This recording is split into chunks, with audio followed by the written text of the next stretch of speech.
Hello मेरे प्यारे बच्चों, कैसे हो आप लोग। उम्मीद करते हैं कि आप लोग बहुत अच्छे होंगे और आप लोगों की तैयारी भी बहुत अच्छे से चल रही होगी। आप सभी विद्यार्थी का अपने इस यूट्यूब चैनल में स्वागत करते हैं, वेलकम करते हैं। आज हम लोग economic chapter second sector of Indian economy को शुरू करने वाले हैं और इस चैप्टर को भी बहुत ही अच्छे से डिस्कस करेंगे, जैसे हम लोगों ने इकोनॉमी चैप्टर 1 को बहुत ही बारीकी से डिस्कस किया था। पर जब नए चैप्टर की शुरुआत होती है तो बच्चों के लिए चैलेंजिंग होता है, टीचर के लिए भी थोड़ा बहुत चैलेंजिंग होता है कि क्या बेसिक चीज़ बता दे जिस बेसिक चीज़ के थ्रू बच्चे पूरे चैप्टर को बहुत ही आसानी से समझ सकते हैं। तो सबसे पहले इस चैप्टर का बेसिक चीज़ों को जानेंगे, then we will start the chapter. और बेसिक चीज़ क्या है कि आप इस पूरे चैप्टर में पढ़ोगे तब देखोगे कि पूरे चैप्टर में इकोनॉमिक एक्टिविटी की ही चर्चा की गई है। प्राइमरी, सेकेंडरी, टर्शियरी सेक्टर में, ऑर्गेनाइज और अनऑर्गेनाइज सेक्टर में, पब्लिक और प्राइवेट सेक्टर में। वैसे में हम लोगों को जान लेना कि आखिर इकोनॉमिक एक्टिविटी है तो क्या है, ये बेहद ज़्यादा ज़रूरी हो जाता है। What do you mean by economic activity? चलो भाई देख लेते हैं, जान लेते हैं कि इकोनॉमिक एक्टिविटी क्या है। देखो, एक लड़का है, ये तो दिख ही रहा होगा, दिखाने की क्या ज़रूरत है। एक लड़की है, ये भी दिख रहा होगा, दिखाने की क्या ज़रूरत है। ये जो लड़का है इस लड़की से स्नेह करता है, प्यार करता है। तो एक तरह का एक्टिविटी है। अगर स्नेह कर रहा तो एक तरह का क्या है, एक्टिविटी है। लेकिन ये इकोनॉमिक एक्टिविटी नहीं है। एक एक्टिविटी जरूर है लेकिन इकोनॉमिक एक्टिविटी नहीं है। लेकिन अब यही लड़का, सपोज कि इनका बर्थडे आ गया, सपोज कि क्या आ गया, इनका बर्थडे आ गया। तो बर्थडे में इन्होंने प्लान किया कि चलो भाई डायरी मिल्क खूब लेते हैं, देते हैं। जो मोहतरमा हैं, मोहतरमा बहुत ज़्यादा डायरी मिल्क खाती हैं, तो ऐसा करते हैं, जाते हैं और दुकान से बहुत सारा डायरी मिल्क ले लेते हैं। तो ये भी एक तरह का एक्टिविटी है। दुकान से अगर जा रहे हैं, डायरी मिल्क को परचेज करने जा रहे हैं, तो ये भी एक तरह का एक्टिविटी है। लेकिन जब दुकान पर जाकर वो डायरी मिल्क को परचेज कर रहे हैं, तो ये जो एक्टिविटी है, ये एक्टिविटी इकोनॉमिक एक्टिविटी है। अब अभी तक तो आपको समझ में नहीं आया होगा कि भाई वो लड़का जब प्यार कर रहा है तब वो इकोनॉमिक एक्टिविटी नहीं है, वही लड़का जब जाकर मार्केट से, दुकान से डायरी मिल्क परचेज कर रहा है तब वो इकोनॉमिक एक्टिविटी है। ऐसा क्यों? ऐसा इसलिए कि इकोनॉमिक एक्टिविटी उस एक्टिविटी को कहते हैं जहाँ पर मनी का एक्सचेंज हो। जहाँ पर क्या हो, मनी का एक्सचेंज हो, जहाँ पर पैसों का एक्सचेंज हो। पैसा जहाँ पर एक्सचेंज होगा, पैसा जहाँ पर इन्वॉल्व होगा, उस तरह के एक्टिविटी को इकोनॉमिक एक्टिविटी कंसीडर किया जाता है। ठीक है, पैसा बहुत सारे चीज़ों में इन्वॉल्व होता है। आप शाम में सब्जी परचेज करने जा रहे हो, पैसा इन्वॉल्व है, वो इकोनॉमिक एक्टिविटी है। फोचका खा रहे हो, इकोनॉमिक एक्टिविटीज है। मोमोज खा रहे हो, इकोनॉमिक एक्टिविटीज है। रेस्टोरेंट जा रहे हो, इकोनॉमिक एक्टिविटी है। कहीं बाइक से या 4 व्हीलर से जा रहे हो, इकोनॉमिक एक्टिविटी है। नॉन इकोनॉमिक एक्टिविटी का और क्या एग्जाम्पल हो सकता है? तो फैमिली गैदरिंग, परिवार में सभी लोग इकट्ठे हैं, बातचीत हो रहे हैं। अब बताइए, बातचीत हो रहा है तो पैसों से तो बातचीत हो नहीं रहा कि चलो भाई 10 रुपया लो और 10 रुपया दो, तो पैसों से तो बातचीत नहीं हो रहा। तो फैमिली गैदरिंग में जो बातचीत होता है वो नॉन इकोनॉमिक एक्टिविटी है। सुबह सुबह आप मॉर्निंग वॉक पर जा रहे हो, जॉगिंग करने जा रहे हो, ये नॉन इकोनॉमिक एक्टिविटी है। तो ये है इकोनॉमिक एक्टिविटी। ठीक है, यहाँ पर पार्टिकुलरली इसको डिफाइन भी किया गया है। इकोनॉमिक एक्टिविटी का एक ऐसा एक्शन है जिस एक्शन में प्रोडक्शन हो सकता है, डिस्ट्रीब्यूशन हो सकता है, कंजप्शन हो सकता है, गुड्स एंड सर्विसेज का, बट टर्म एंड कंडीशन ये है कि इस तरह के एक्टिविटी में मनी का एक्सचेंज होना बेहद ज़्यादा ज़रूरी है। आई थिंक कि आप लोगों को चीज़ें क्लियर होगा कि इकोनॉमिक एक्टिविटी क्या है। ओके, इकोनॉमिक एक्टिविटी क्या है? ये जो कर रहे हैं ये इकोनॉमिक एक्टिविटी नहीं है, इकोनॉमिक में इनका किसी भी तरह का कंट्रीब्यूशन नहीं है। इसीलिए तो सारे लोग बोलते हैं कि ये सब करना बंद करो, क्योंकि तुम देश के लिए देश हित में काम नहीं कर रहे हो। ये काम देश हित में नहीं कर रहे हो बल्कि आप खुद के हित में कर रहे हो। चलिए कोई बात नहीं। इकोनॉमिक एक्टिविटी वैसे एक्टिविटी को कहेंगे जहाँ पर पैसा इन्वॉल्व होना चाहिए, जहाँ पर पैसा एक्सचेंज होना चाहिए। आगे बढ़ते हैं। तो आगे क्या है, जब आप चैप्टर की शुरुआत करोगे तो बिल्कुल फर्स्ट पेज में एक फिगर दिया हुआ है। फर्स्ट पेज में, चैप्टर के फर्स्ट पेज में एक फिगर दिया हुआ है और बोला गया है कि आप इस पिक्चर को देखो, और पिक्चर को देखने के बाद वहाँ पर बोला गया कि आप इस पिक्चर को देखोगे तो पाओगे कि कई सारे जो लोग हैं अलग अलग तरह के इकोनॉमिक एक्टिविटी में इंगेज है। बोला गया कि कुछ लोग ऐसे हैं जो गुड्स को प्रोड्यूस कर रहे हैं।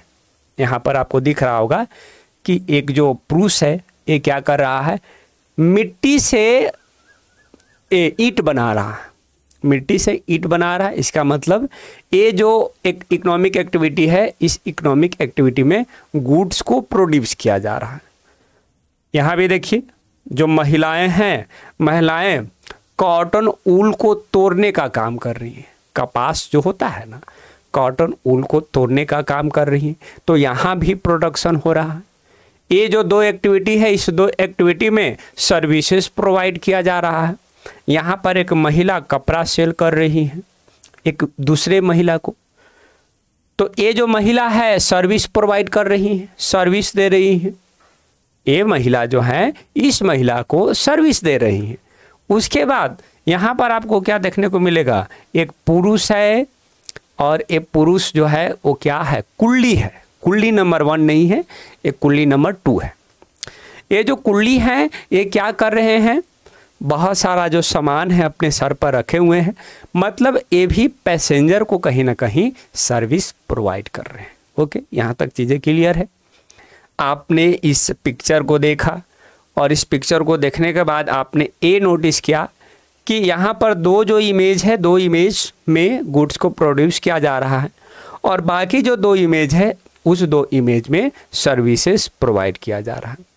उसके बाद अब अपने आसपास देखो, अब अपने आसपास देखोगे, सोसाइटी में जाओगे, मार्केट में जाओगे, तो ऐसे बहुत सारे economic activity per day perform किए जा रहे हैं। अब ऐसे में हम लोगों को समझना कि जो भी सारा इकोनॉमिक एक्टिविटी हो रहा है उसको क्या बोला जाए या कैसे हम लोग उस इकोनॉमिक एक्टिविटी को समझ पाएंगे, ये बहुत ज़्यादा कॉम्प्लेक्स हो जाता है, बहुत ज़्यादा जटिल हो जाता है। How do we understand about this activity, हम लोग इस एक्टिविटी को कैसे समझते हैं या कैसे समझना होगा, ये तो बहुत ज़्यादा चैलेंजिंग है। तो वैसे में बोला गया कि एक तरीका ये है कि हम लोग क्या करते हैं, इस सारे इकोनॉमिक एक्टिविटी को एक इम्पॉर्टेंट क्राइटेरिया के थ्रू क्लासिफाई कर देते हैं। चलो भाई, बहुत सारा इकोनॉमिक एक्टिविटी हो रहा है, हम लोगों को समझने में मुश्किल हो रहा है, डिफ़िकल्ट हो रहा है, तो ऐसा करते हैं ना कि इम्पॉर्टेंट क्राइटेरिया का यूज करते हुए जो नंबर ऑफ इकोनॉमिक एक्टिविटी है उसको क्लासिफाई कर देते हैं। ठीक है, तो इकोनॉमिक एक्टिविटी को अलग अलग इम्पॉर्टेंट क्राइटेरिया के बेसिस पर क्लासिफाई किया गया है और पूरे चैप्टर में तो वही पढ़ना है। Classification of the economic activity, classification of economic activity. देखिए, फर्स्ट जो क्लासिफिकेशन है on the basis of nature, on the basis of nature कि उस इकोनॉमिक एक्टिविटी का नेचर क्या है, उसके बेसिस पर इकोनॉमिक एक्टिविटी को प्राइमरी, सेकेंडरी और टर्शियरी सेक्टर में डिवाइड किया गया। हमने अभी आपको यहाँ पर क्या बोला कि समाज में बहुत सारे इकोनॉमिक एक्टिविटी हो रहा है, ऐसे में हम लोग कैसे उन सारे इकोनॉमिक एक्टिविटी को समझ सकते हैं। तो एक तरीका ये है कि कुछ इंपॉर्टेंट क्राइटेरिया का यूज करते हुए उन सारे इकोनॉमिक एक्टिविटी को क्लासिफाई कर लेते हैं। बेहतर वे से समझने के लिए क्लासिफिकेशन की जा रही है। फर्स्ट जो क्लासिफिकेशन है on the basis of nature है और नेचर के बेसिस पर प्राइमरी, सेकेंडरी और टर्शियरी है। इस क्लासिफिकेशन को इस चैप्टर में इन डिटेल डिस्कस करना, बिल्कुल इन डिटेल इस क्लासिफिकेशन को ही डिस्कस करना है। लास्ट के 4 और 3 पेज में ये दोनों क्लासिफिकेशन कंप्लीट हो जाती है, डिटेल में इसी को डिस्कस करना है। नेक्स्ट क्या है, on the basis of employment condition, employment की कंडीशन क्या है, उसके बेसिस पर ऑर्गेनाइज सेक्टर और अनऑर्गेनाइज सेक्टर में इकोनॉमिक एक्टिविटी को क्लासिफाई किया गया है। Okay, on the basis of employment condition organise और अनऑर्गेनाइज हो गया। Now on the basis of ownership, ownership के बेसिस पर इकोनॉमिक एक्टिविटी को पब्लिक सेक्टर और प्राइवेट सेक्टर में डिवाइड किया गया है। On the basis of ownership economic activity को पब्लिक सेक्टर और प्राइवेट सेक्टर में डिवाइड किया गया। यहाँ तक चीज़ें क्लियर है, यहाँ तक चीज़ें क्लियर है। अभी तक आप लोगों को मैंने क्या बताया, तो सबसे शुरू में just I have discussed that कि इकोनॉमिक एक्टिविटी क्या है। तो इकोनॉमिक एक्टिविटी वैसे एक्टिविटी को बोला जाता है जहाँ पर क्या इन्वॉल्व हो, पैसा इन्वॉल्व हो, ठीक है। उसके बाद बोला गया कि अपने आसपास देखते हो तो बहुत सारे इकोनॉमिक एक्टिविटी हो रहा है। एक के फिगर भी आपके बुक में दिया हुआ है इस समझने के लिए कि आसपास किस तरह की इकोनॉमिक एक्टिविटी हो रहा है। और उन सारे इकोनॉमिक एक्टिविटी को समझने के लिए हम लोग क्या करते हैं, इम्पोर्टेंट क्राइटेरिया का यूज करते हुए क्लासिफाई करते हैं, and this is the classification of economic activity. अब ये सारे क्लासिफिकेशन को ही इस पूरे चैप्टर में डिस्कस करना है, बस ये सारे क्लासिफिकेशन को ही डिस्कस करना, लेकिन बस नहीं है। जितना आसान वे से हम बस बोल दिए हैं उतना आसान वे से बस नहीं है। इन डिटेल इसको डिस्कस करेंगे, ये दोनों को शॉर्ट में डिस्कस करेंगे। तो चलिए शुरू करते हैं और इसको डिस्कस करते हैं। On the basis of nature economic activities को प्राइमरी, सेकेंडरी और टर्शरी सेक्टर में क्लासीफाई किया गया है। What I am saying that कि इकोनॉमिक एक्टिविटीज़ का नेचर क्या है, उसके बेसिस पर इकोनॉमिक एक्टिविटीज़ को प्राइमरी, सेकेंडरी और टर्शरी सेक्टर में क्लासीफाई किया गया। और सबसे पहले हम लोग ये जानेंगे कि इन तीनों सेक्टर में किस तरह की इकोनॉमिक एक्टिविटी परफॉर्म किया जा रहा है, ठीक है। उसके बाद हम लोग इन तीनों सेक्टर को आपस में कंपेयर करेंगे on the basis of production and on the basis of employment. तो सबसे पहले हम लोग जान लेते हैं कि किस तरह की इकोनॉमिक एक्टिविटी इन तीनों सेक्टर में परफॉर्म किया जा रहा है। And we will start from the primary sector. हम लोग प्राइमरी सेक्टर से शुरू करते हैं। प्राइमरी सेक्टर में क्या बोला गया कि there are many activities that are done by directly using natural resources. समाज में कई सारे ऐसी गतिविधियां हैं जो गतिविधि डायरेक्ट नेचुरल रिसोर्स का यूज करते हुए किया जा रहा है। कई सारे ऐसी गतिविधियां हैं समाज में जो गतिविधि डायरेक्ट नेचुरल रिसोर्स का यूज करते हुए किया जा रहा है। एग्जाम्पल, तो बेस्ट एग्जाम्पल हमारा एग्रीकल्चर हो जाता है, खेती होता है। जब खेती किया जाता है तो यहाँ पर डायरेक्ट नेचुरल रिसोर्स को ही यूज किया जाता है, लाइक लैंड हो गया, सॉइल हो गया, वाटर हो गया, ये सब क्या है, नेचुरल रिसोर्स। तो खेती करने के लिए मतलब कि लोगों को डायरेक्ट नेचुरल रिसोर्स को यूज करना पड़ता है। एग्जाम्पल भी यहाँ पर खेती से जुड़ा हुआ ही एग्जाम्पल दिया हुआ है कि कॉटन का कल्टीवेशन करना है तो हम लोगों को नेचुरल फैक्टर्स पर डिपेंडेंट रहना पड़ेगा। नेचुरल फैक्टर्स लाइक रेनफॉल हो गया, सनशाइन हो गया, क्लाइमेट हो गया। आप खुद बताओ कि अगर कपास की खेती करना है तो बारिश की ज़रूरत होगी या नहीं होगी? कपास की खेती करने के लिए बारिश की ज़रूरत है, और रेनफॉल के थ्रू जो वाटर आएगा, वाटर क्या है, एक तरह का नेचुरल रिसोर्सेस। उसके बाद कपास को राइप होने के लिए, पकने के लिए एक अच्छी धूप चाहिए, एक अच्छी सनशाइन चाहिए, और सनशाइन क्या है, नेचुरल रिसोर्स। देन क्लाइमेट हो जाता है। कॉटन का कल्टीवेशन जो है एक खास तरह के क्लाइमेटिक कंडीशन में ही किया जाता है। सभी तरह के क्लाइमेटिक कंडीशन में आप कॉटन का कल्टीवेशन नहीं कर सकते हो। तो क्लाइमेट तो भी तो एक तरह का नेचुरल फैक्टर ही हो गया। तो यहाँ पर चीज़ें स्पष्ट हो जाता है कि कॉटन का कल्टीवेशन करना है, तब हम लोगों को मेनली किस पर डिपेंडेंट रहना होगा, नेचुरल रिसोर्स पर डिपेंडेंट होना होगा। इसके साथ साथ यहाँ पर एक बात और बोला गया कि जो हम लोगों को प्रोडक्ट मिला, यहाँ पर वो प्रोडक्ट क्या मिला, कॉटन मिला। और कॉटन क्या है, एक तरह का नेचुरल प्रोडक्ट है। जो हम लोगों को कॉटन मिल रहा है, बताओ कॉटन नेचुरल प्रोडक्ट है या मैनमेड प्रोडक्ट है? नेचुरल प्रोडक्ट है। मशीन के थ्रू थोड़े बनाया गया है, इंडस्ट्री में थोड़े बनाया गया है, नहीं ना।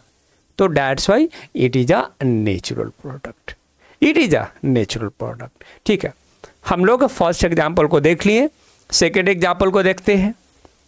बोला गया कि similarly in the case of diary product, diary product के केस में भी हम लोग क्या देखते हैं, दूध उत्पादन करना है या जो भी डायरी प्रोडक्ट अगर हम लोगों को चाहिए, तब हम लोग किस पर डिपेंडेंट होते हैं, on the biological process of animals and available of fodder. अगर हम लोगों को दूध चाहिए, भैंस गाय से अगर हम लोगों को दूध चाहिए, तो इसके लिए हम लोग उस एनिमल्स के, उस जानवर के बायोलॉजिकल प्रोसेस पर डिपेंडेंट होते हैं।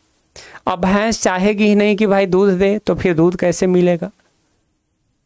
वही तो है बायोलॉजिकल प्रोसेस।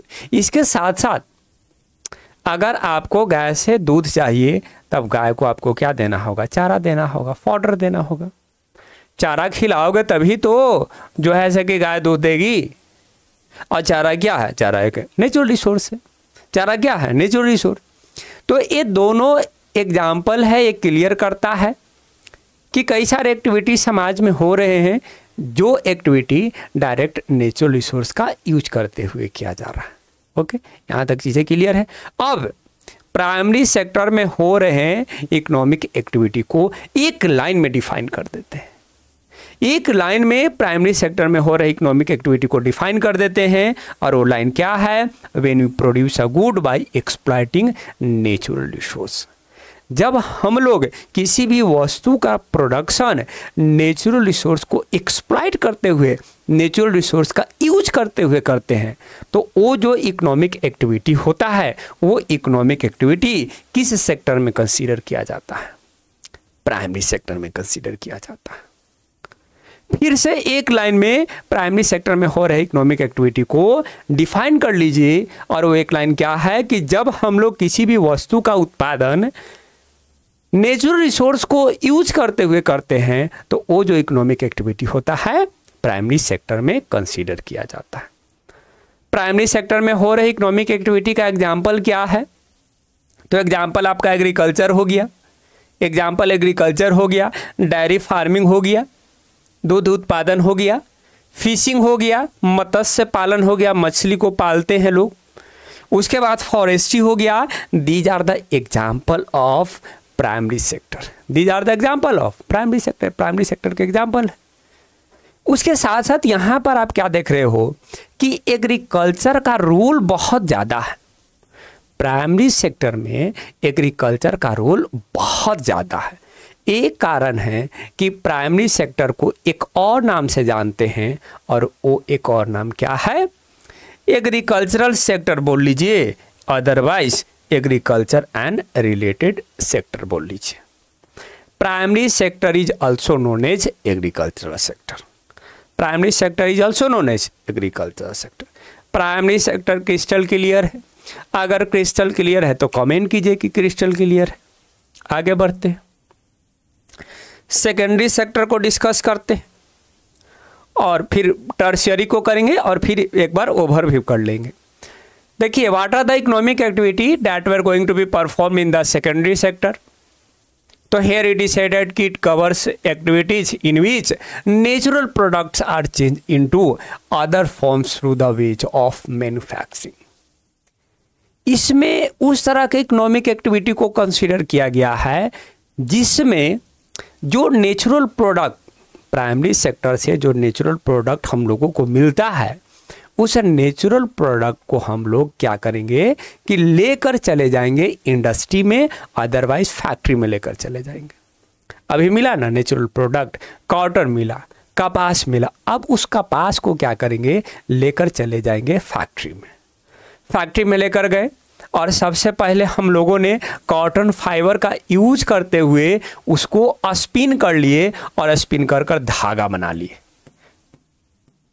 कॉटन फाइबर का यूज करते हुए हम लोगों ने क्या किया, धागा बना लिया, थ्रेड बना लिया। उसके बाद उस थ्रेड का यूज करते हुए हम लोगों ने क्या किया, कॉटन क्लॉथ बना लिया। उस थ्रेड का यूज करते हुए हम लोगों ने क्या किया, कॉटन क्लॉथ बना लिया। और ये जो प्रोसेस है, इस प्रोसेस को हम लोग क्या कहते हैं, मैन्युफैक्चरिंग कहते हैं। क्या कहते हैं, मैन्युफैक्चरिंग कहते हैं। तो जो मैन्युफैक्चरिंग इकोनॉमिक एक्टिविटी होता है, वो इकोनॉमिक एक्टिविटी किस में कंसीडर किया जाता है, तो सेकेंडरी सेक्टर में कंसीडर किया जाता है। याद रखेंगे कि प्राइमरी सेक्टर से जो नेचुरल प्रोडक्ट मिला है, उस नेचुरल प्रोडक्ट का यूज करते हुए हम लोगों ने एक नया फिनिश प्रोडक्ट बनाया है। और ये जो प्रोसेस है, इस प्रोसेस को हम लोग क्या कहते हैं, मैन्युफैक्चरिंग कहते हैं।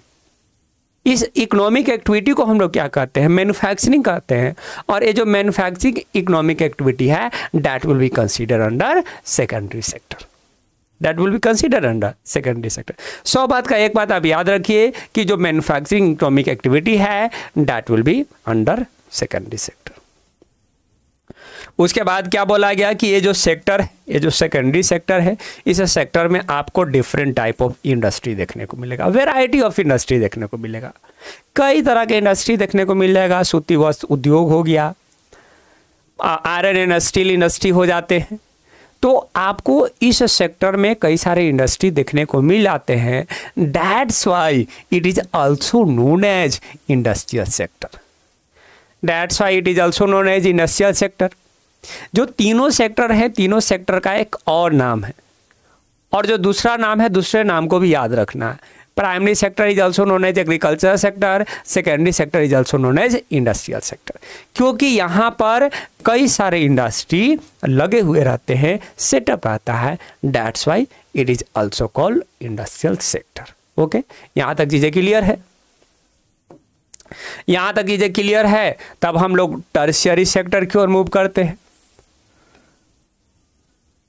अब हम लोग टर्शियरी सेक्टर को मूव करते हैं, और टर्शियरी सेक्टर में बोला गया कि प्राइमरी और सेकेंडरी के बाद अब हम लोगों को एक थर्ड कैटेगरी देखने को मिलेगा, और वो थर्ड कैटेगरी क्या है, टर्शियरी सेक्टर का है। वो थर्ड कैटेगरी किसका है, टर्शियरी सेक्टर का है। और ये जो टर्शियरी सेक्टर है, ऊपर के दोनों सेक्टर से बिल्कुल अलग है। ऊपर के दोनों सेक्टर से बिल्कुल अलग है। Tertiary sector is completely different from the primary sector and secondary sector. How can I से दिस, मैं ये बात कैसे बोल सकता हूँ? तो देखिए यहाँ पर क्या बोला गया कि इसमें वैसे इकोनॉमिक एक्टिविटी को रखा गया है जो इकोनॉमिक एक्टिविटी प्राइमरी और सेकेंडरी सेक्टर के डेवलपमेंट में हेल्प करता है। टर्शियरी सेक्टर में वैसे इकोनॉमिक एक्टिविटी को रखा गया है जो इकोनॉमिक एक्टिविटी प्राइमरी और सेकेंडरी सेक्टर के डेवलपमेंट में हेल्प करता है, मदद करता है। यहाँ पर कोई गुड को, कोई वस्तु को प्रोड्यूस नहीं किया जाता है। टर्शियरी सेक्टर के जो इकोनॉमिक एक्टिविटी है, उस इकोनॉमिक एक्टिविटी के थ्रू किसी वस्तु का उत्पादन नहीं होता है, बल्कि ये जो इकोनॉमिक एक्टिविटी होते हैं, ये सपोर्ट करते हैं प्रोडक्शन को। जो प्रोडक्शन प्रोसेस है, चाहे प्राइमरी सेक्टर का प्रोडक्शन प्रोसेस हो या सेकेंडरी सेक्टर का प्रोडक्शन प्रोसेस हो, उस प्रोडक्शन प्रोसेस को ये जो एक्टिविटी होता है, एक एक्टिविटी क्या करता है, सपोर्ट करता है। एग्जाम्पल देखिए, तब आपको एक बेहतर अप्रोच बनेगा। जैसे कि ट्रांसपोर्ट हो गया, जैसे कि क्या हो गया, ट्रांसपोर्ट हो गया। अब खुद सोचो कि खेती कर लिया गया, कपास की खेती हो गई। अब वो कपास की खेती हो गई तो उस कपास को इंडस्ट्री तक तो लेकर जाना भी तो है। उस कपास को इंडस्ट्री तक लेकर नहीं जाएंगे तो इंडस्ट्री में वो सूती वस्त्र कैसे बनेगा, नहीं ना बन पाएगा। तो उसके लिए क्या चाहिए, ट्रांसपोर्ट चाहिए। अब ये ट्रांसपोर्ट क्या कर रहा है, प्राइमरी सेक्टर को और सेकेंडरी सेक्टर को हेल्प कर रहा है ताकि वो प्रोडक्शन प्रोसेस कर सके। है ना। तो ये जो एक्टिविटी होगा, ये एक्टिविटी किस में कंसीडर किया जाएगा, टर्शियरी सेक्टर में कंसीडर किया जाएगा। तो ट्रांसपोर्ट हो गया, स्टोरेज हो गया, कभी कभी हम लोगों जो है वो चीज़ों को स्टोर भी कर लेते हैं। कम्युनिकेशन, क्या भाई कितना कपास की फसल चाहिए, इंडस्ट्री वाले फ़ोन करेंगे ना, किसानों के पास फ़ोन कर कर डिमांड करेंगे ना कि हमको इतना कपास की ज़रूरत है, तो कम्युनिकेशन हो गया। अब ये जो कम्युनिकेशन है, कम्युनिकेशन वाला जो एक्टिविटी है टर्शरी सेक्टर में आता है। बैंकिंग हो गया, भाई किसान जो खेती करने जा रहा है उसके पास पैसा कम है, तो बैंक से पैसा लेकर खेती करेगा, तो यहाँ पर जो टर्शरी सेक्टर का इकोनॉमिक एक्टिविटी है प्राइमरी सेक्टर को हेल्प कर रहा है। कोई बिजनेसमैन इंडस्ट्री लगाना चाह रहा है, उसके लिए पैसा चाहिए, तो बैंकिंग के थ्रू वो लोन ले सकता है। तो यहाँ भी टर्शरी सेक्टर के जो इकोनॉमिक एक्टिविटी है वो सेकेंडरी सेक्टर को हेल्प कर रहे हैं। ये सब एग्जाम्पल हैं टर्शरी सेक्टर के। और चूंकि यहाँ पर आप ये देख रहे हो कि ये जो एक्टिविटी है, ये एक्टिविटी सर्विसेज को प्रोड्यूस कर रहा है। यहाँ पर गुड्स का प्रोडक्शन नहीं हो रहा है, बल्कि सर्विसेज को प्रोड्यूस किया जा रहा है। सो that's why it is also called service sector. इसलिए इस सेक्टर को एक और नाम से जानते हैं, और एक और नाम क्या है, सर्विस सेक्टर है। क्योंकि टर्शरी सेक्टर में जो इकोनॉमिक एक्टिविटी किए जाते हैं वो इकोनॉमिक एक्टिविटी गुड्स को प्रोड्यूस नहीं करता है, बल्कि सर्विस को प्रोड्यूस करता है। इसके साथ साथ इस सर्विस सेक्टर में और भी कुछ जो इंसेंशियल सर्विस होता है, उस इंसेंशियल सर्विस को भी इसमें रखा गया है। जो हम लोगों को इंसेंशियल सर्विस प्रोवाइड करते हैं, जैसे टीचर हो गया, भाई हम पढ़ाने का काम कर रहे हैं, आप लोगों को सुविधा ही तो दे रहे हैं, सर्विस ही तो दे रहे हैं, आप लोगों की सेवा ही तो कर रहे हैं। अरे भाई आप लोगों को पढ़ा रहे हैं, एक टीचर का काम क्या होता है, पढ़ाना। तो आपकी सेवा कर रहे हैं कि भाई आपको एजुकेट कर रहे हैं। तो सर्विस प्रोवाइडर जैसे कि टीचर हो गए, डॉक्टर्स हो गए, आपकी तबीयत खराब हुई तो डॉक्टर के पास गए, तो डॉक्टर आप लोगों को सर्विस दे रहे हैं। वाशरमैन हो गया, कॉबलर हो गया, बार्बर हो गया, लॉयर्स हो गया, एटीएम बूथ हो गए, एटीएम बूथ से आप लोगों को सर्विस मिलता है, कॉल सेंटर हो गया, इससे भी हम लोगों को सर्विसेज मिलता है। देखिए ये पिक्चर है, इस पिक्चर के थ्रू शो किया गया है कि what are the example of service sector, what are the example of service sector या टर्शरी सेक्टर कह लीजिए। यहाँ भी एक पिक्चर है जो पिक्चर शो कर रहा है कि देखिए यहाँ पर क्या है, स्टोर हाउस बना हुआ है और ट्रांसपोर्ट के थ्रू यहाँ पर चीज़ों को लेकर जाया जा रहा है और ले जाकर यहाँ पर चीज़ों को स्टोर किया जा रहा है। टर्शरी सेक्टर क्लियर हुआ। एक बार चीज़ों को फिर से रिकैप कर लेते हैं।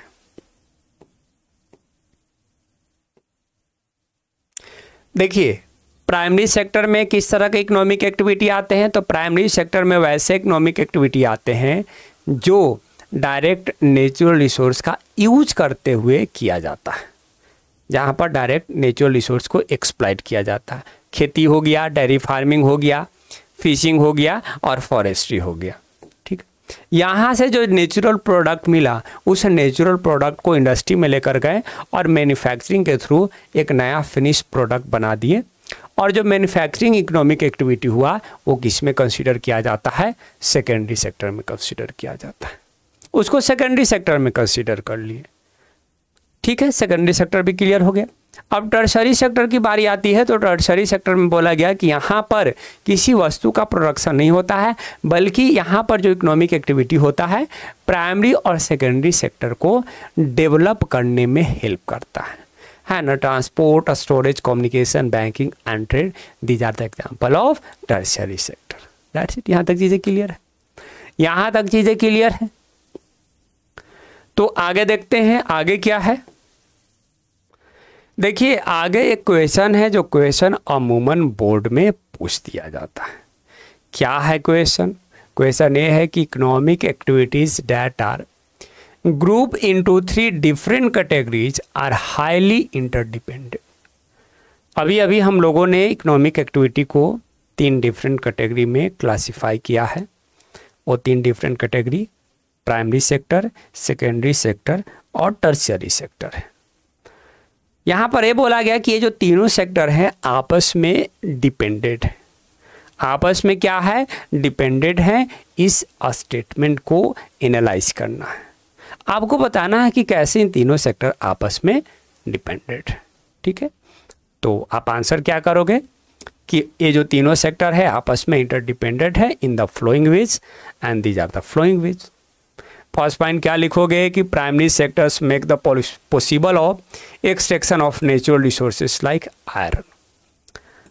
प्राइमरी सेक्टर पॉसिबल बनाता है ताकि हम लोग आयरन ओर को क्या कर सके, एक्सट्रैक्ट कर सके। आयरन ओर चट्टानों में होता है, चट्टानों के बीच होता है, और चट्टानों से हम लोग आयरन ओर को जब निकालते हैं, एक्सट्रैक्ट करते हैं, तो ये जो इकोनॉमिक एक्टिविटी होता है, ये इकोनॉमिक एक्टिविटी किस सेक्टर में आएगा, प्राइमरी सेक्टर में आएगा। किस सेक्टर में आएगा, प्राइमरी सेक्टर में आएगा। तो प्राइमरी सेक्टर के थ्रू हम लोगों ने आयरन ओर को बाहर निकाल लिया। उसके बाद अब ये जो आयरन है, इस आयरन को हम लोगों को इंडस्ट्री तक लेकर जाना होगा, और इंडस्ट्री तक ले जाने में हम लोगों को कौन हेल्प करने वाला है, टर्शियरी सेक्टर के इकोनॉमिक एक्टिविटी।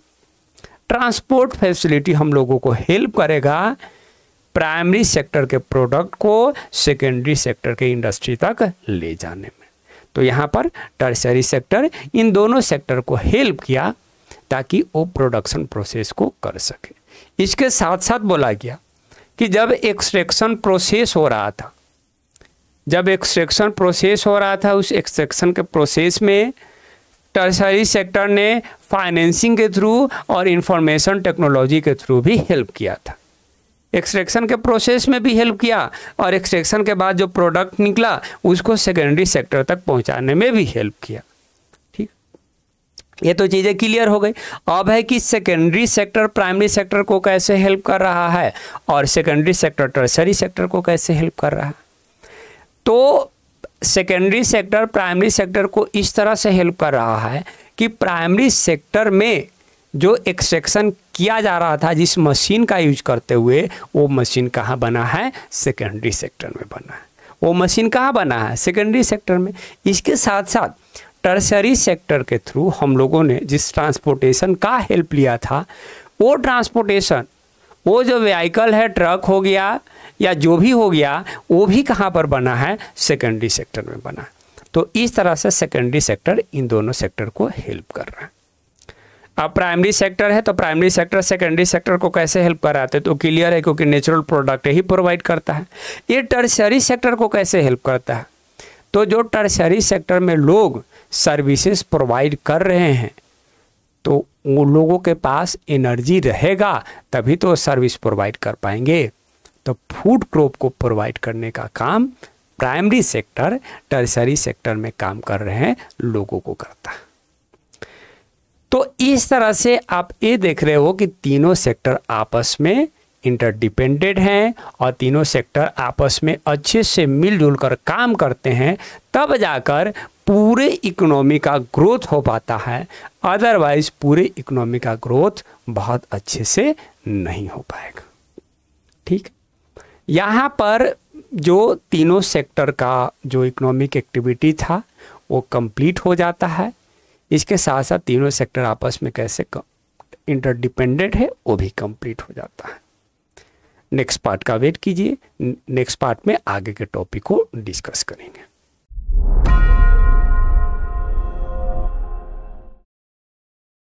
नेक्स्ट टॉपिक हमारा कंपेयरिंग द थ्री सेक्टर है। अब हम लोग तीनों सेक्टर को आपस में कंपेयर करने वाले हैं। किस बेसिस पर कंपेयर करने वाले हैं, चलिए देखते हैं, समझते हैं कि किस बेसिस पर तीनों सेक्टर को कंपेयर करने वाले हैं। फर्स्ट पॉइंट यहाँ पर यह बोला गया कि various production activity in primary secondary and tertiary sector produce a very large number of goods and services. बोला गया कि कई तरह के जो प्रोडक्शन एक्टिविटी प्राइमरी सेकेंडरी और टर्शियरी सेक्टर में होता है, उसका रिजल्ट ये होता है कि कई तरह के गुड्स और सर्विसेज प्रोड्यूस किए जाते हैं। ये तो साधारण सी बात है। जैसे प्राइमरी सेक्टर में एग्रीकल्चर हो रहा है, खेती हो रहा है, तो खेती के थ्रू कई सारे अनाज को ग्रो किया जा रहा है। कई सारे फूड क्रॉप्स ग्रो किए जा रहे हैं। सेकेंडरी सेक्टर में जो मैन्युफैक्चरिंग इकोनॉमिक एक्टिविटी होता है उसका रिजल्ट क्या होता है, कई सारे वस्तुएं बनाए जाते हैं जिसको हम लोग डेली लाइफ में यूज करते हैं। इसके साथ साथ इन तीनों सेक्टर में कई सारे लोग भी काम कर रहे हैं इस गुड्स और सर्विसेज को प्रोड्यूस करने के लिए। ये तो साधारण सी बात है कि जो इकोनॉमिक एक्टिविटी हो रहा है वो ऑटोमेटिक तो होगा नहीं, लोगों की तो ज़रूरत होगी ही, लोगों की ज़रूरत होगी ना। तो ये चीज़ें है कि तीनों सेक्टर में जो इकोनॉमिक एक्टिविटी हो रहा है उसका रिजल्ट ये हो रहा है कि कई सारे गुड्स एंड सर्विसेज प्रोड्यूस हो रहे हैं। इसके साथ साथ इन गुड्स और सर्विसेज को प्रोड्यूस करने के लिए कई सारे लोग इन तीनों सेक्टर में काम कर रहे हैं। अब हमारा नेक्स्ट स्टेप ये है कि हम लोग ये देखने वाले हैं, हम लोग ये जानने वाले हैं कि तीनों सेक्टर में कितना गुड्स और सर्विसेज को प्रोड्यूस किया जा रहा है। How much goods and services are produce in each sector, we will know about that one, and then we will know about कि how many people are working in each sector, कितने लोग हैं जो तीनों सेक्टर में काम कर रहे हैं। नेक्स्ट स्टेप हमारा यही है, इस चीज को जानना ही है कि प्रोडक्शन कितना हो रहा है तीनों सेक्टर में और तीनों सेक्टर में कितने लोग काम कर रहे हैं। फिर उसी के बेसिस पर इन तीनों सेक्टर को कंपेयर करेंगे। पहले जानेंगे प्रोडक्शन को, एम्प्लॉयमेंट को, और उसके बाद फिर कंपैरिजन कर देंगे। How do we count the various goods and services. अब यहाँ पर एक सवाल ये है कि हम लोग जो कई सारे गुड्स और सर्विसेज प्रोड्यूस हो रहा है उसको काउंट कैसे करेंगे। हम लोग कैसे जानेंगे कि टोटल प्रोडक्शन हर एक सेक्टर में कितना हो रहा है। प्राइमरी सेक्टर में कितना प्रोडक्शन हो रहा है, सेकेंडरी सेक्टर में कितना प्रोडक्शन हो रहा है, टर्शियरी सेक्टर में कितना प्रोडक्शन हो रहा है, हम लोग कैसे जानेंगे। हजारों की संख्या में गुड्स और सर्विसेज पर डे तीनों सेक्टर में प्रोड्यूस हो रहा है। ऐसे में ये तो इम्पॉसिबल टास्क दिखता है कि कैलकुलेट करना कि कितने गुड्स और सर्विसेज हर एक सेक्टर में प्रोड्यूस हो रहा है। पर डे हजारों की संख्या में वस्तुएं बनाई जा रही है, सेवाएं दी जा रही है। अब ऐसे में कैसे काउंट किया जाएगा भाई। आप खुद सोचो कि अगर एक इंडस्ट्री से जूता बनाया जा रहा है तो वहां पर कोई रहता है क्या ये देखने के लिए कि देखो भाई कितना जूता प्रोड्यूस किया जा रहा है। गवर्नमेंट का कोई ऑफिसर तो नहीं ना रहता देखने के लिए कि चलो भाई देख लेते हैं कितना जूता प्रोड्यूस हो रहा है, जाकर सरकार को बता देंगे और फिर सरकार लोगों को बता देगा कि देखिए इतना गुड्स का प्रोडक्शन हुआ। जब खेती होती है और अनाजों का जब प्रोडक्शन होता है वहाँ भी कोई सरकारी ऑफिसर नहीं रहता है देखने के लिए। फिर हम लोग जो है जीडीपी तो हम लोग बताते हैं ना कि देखिए ये ग्रॉस डोमेस्टिक प्रोडक्ट है, प्राइमरी सेकेंडरी और टर्शियरी सेक्टर में इतने गुड्स और सर्विसेज का प्रोडक्शन हुआ है, बताते तो हैं हम लोग। लेकिन समस्या बहुत है। अगर आपको लग रहा है कि एक इम्पॉसिबल टास्क है सारे गुड्स और सर्विसेज को कैलकुलेट करना, अगर आपको ऐसा लग रहा है तो बिल्कुल आपको सही लग रहा है। मुझे भी ऐसा ही लगता है, मुझे भी ऐसा ही लगता है कि बहुत ही क्या है इम्पॉसिबल टास्क है, असंभव काम है। पर मनुष्य है ना, मनुष्य असंभव काम को संभव बना देता है। देखिए संभव कैसे बनाया गया।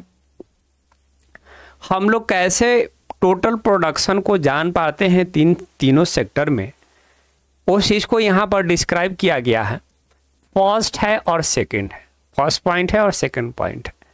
इस प्रॉब्लम को सोल्व करने के लिए, to get around this problem, इस प्रॉब्लम को सोल्व करने के लिए जो इकोनॉमिस्ट है, one who study about the economic, जो अर्थव्यवस्था की मतलब अध्ययन करते हैं, उन्होंने सजेस्ट किया कि देखिए समस्या है तो कोई बात नहीं, हमारे पास सॉल्यूशन है, हम सॉल्यूशन बता रहे हैं।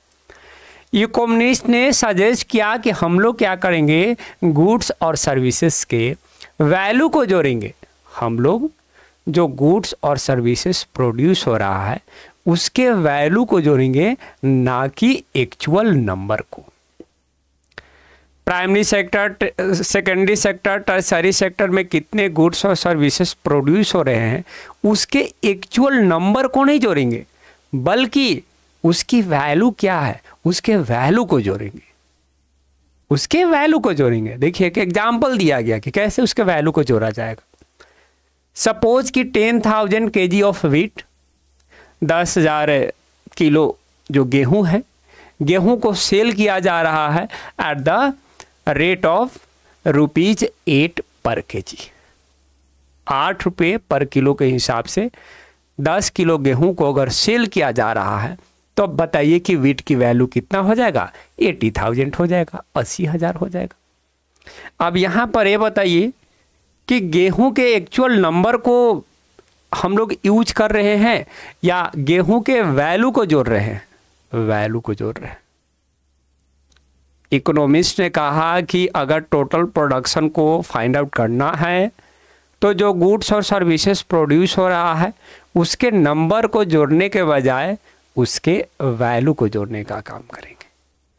पहला उन्होंने ए पॉइंट दिया, पहला रिकमेंडेशन, पहला सुझाव ए दिया। सेकंड सुझाव उनका क्या था, तो बोलते हैं कि सारे गुड्स और सर्विसेज को हम लोग जोड़ने का काम नहीं करेंगे। सारे गुड्स और सर्विसेज जो प्रोड्यूस हो रहा है, जिसको सोल्ड किया जा रहा है, उसको काउंट करने की ज़रूरत नहीं है, बल्कि हम लोग सिर्फ और सिर्फ फाइनल गुड्स और सर्विसेज के वैल्यू को जोड़ेंगे। सेकेंड सजेशन क्या है, सेकेंड सुझाव उन लोगों ने क्या दिया कि सारे गुड्स और सर्विसेज को नहीं जोड़ेंगे, बल्कि सिर्फ और सिर्फ फाइनल गुड्स और सर्विसेज को जोड़ने का काम करेंगे।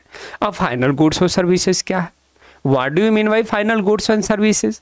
यहाँ भी एग्जाम्पल दिया गया समझने के लिए, यहाँ भी देखिए एग्जाम्पल क्यों दिया जाता है, चीज़ों को समझने के लिए। एग्जाम्पल के थ्रू एक बेहतर अप्रोच बना लोगे। क्यों ऐसा है, अच्छा ठीक है, तो कैसा है भाई फाइनल गुड्स एंड सर्विसेज। बोला गया कि एक किसान है और एक किसान ने क्या किया कि अपने गेहूं को, अपने व्हीट को किसको सेल कर दिया, फ्लोर मिल को सेल कर दिया। आटा चक्की के जो मालिक था, आटा चक्की के मालिक को एक किसान ने अपना गेहूं को सेल किया। किस रेट पर सेल किया, तो 8 रुपये पर केजी के रेट पर उन्होंने सेल कर दिया कि चलिए भैया 1 किलो गेहूं है, आप ले लीजिए, 8 रुपया हमको दे दीजिए। आटा चक्की मालिक बोला कि चलो ठीक है, लो 8 रुपया मुझे 1 केजी गेहूं दे दो। उसके बाद उस आटा चक्की मालिक ने क्या किया, अपने मिल का यूज करते हुए उस गेहूं का कीमा बना दिया। अरे कीमा नहीं, गेहूं को आटा बना दिया। गेहूं का क्या कर दिया, आटा बना दिया। और आटा बनाने के बाद, हालांकि एग्जाम्पल लिया गया है तो 1 केजी ही लिया गया है, 1 केजी थोड़े कोई किसान बेचता है गेहूं, और 1 केजी आटा चक्की का मालिक थोड़े खरीदता है, ठीक।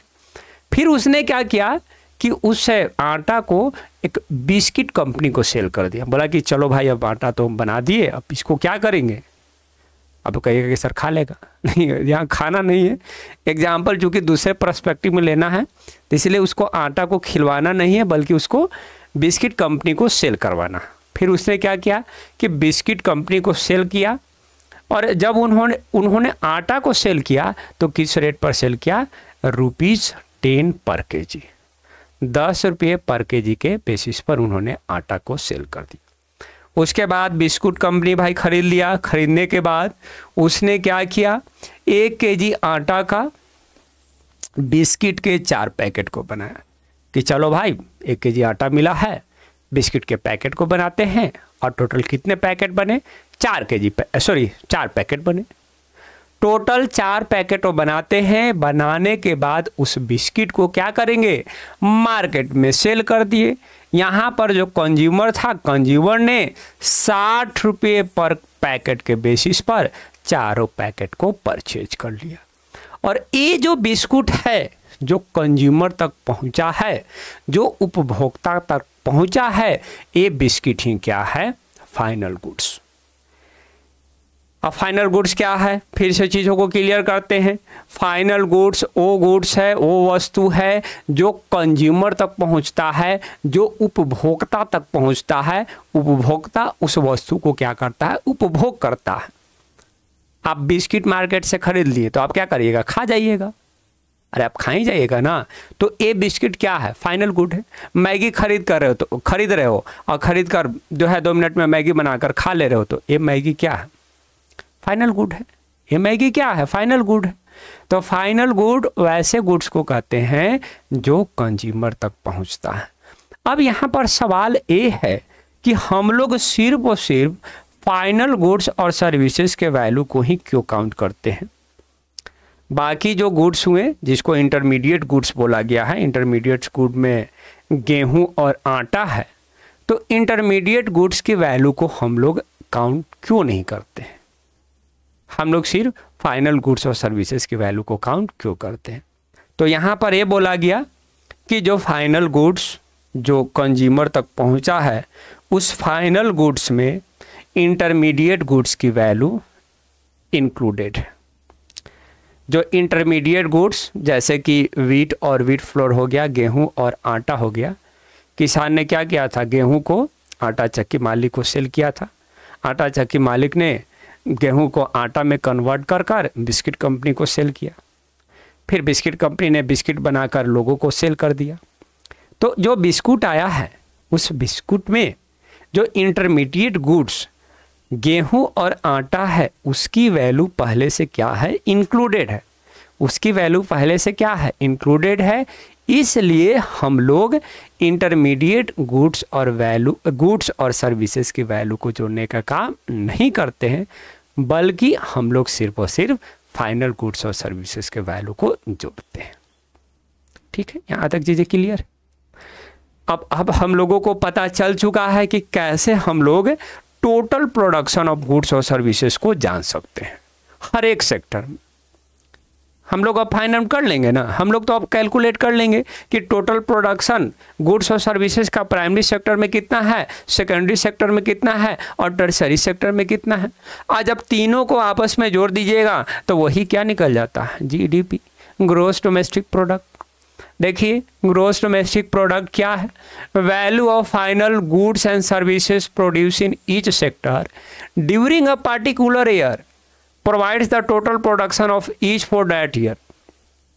आपने क्या किया कि फाइनल गुड्स और सर्विसेज के वैल्यू को हर एक सेक्टर में जो हो रहा था उसको आपने एड अप कर लिया, जोड़ लिया। जोड़ने के बाद आपको टोटल प्रोडक्शन हर एक सेक्टर में मिल गया। जोड़ने के बाद आपको टोटल प्रोडक्शन हर एक सेक्टर में मिल चुका है।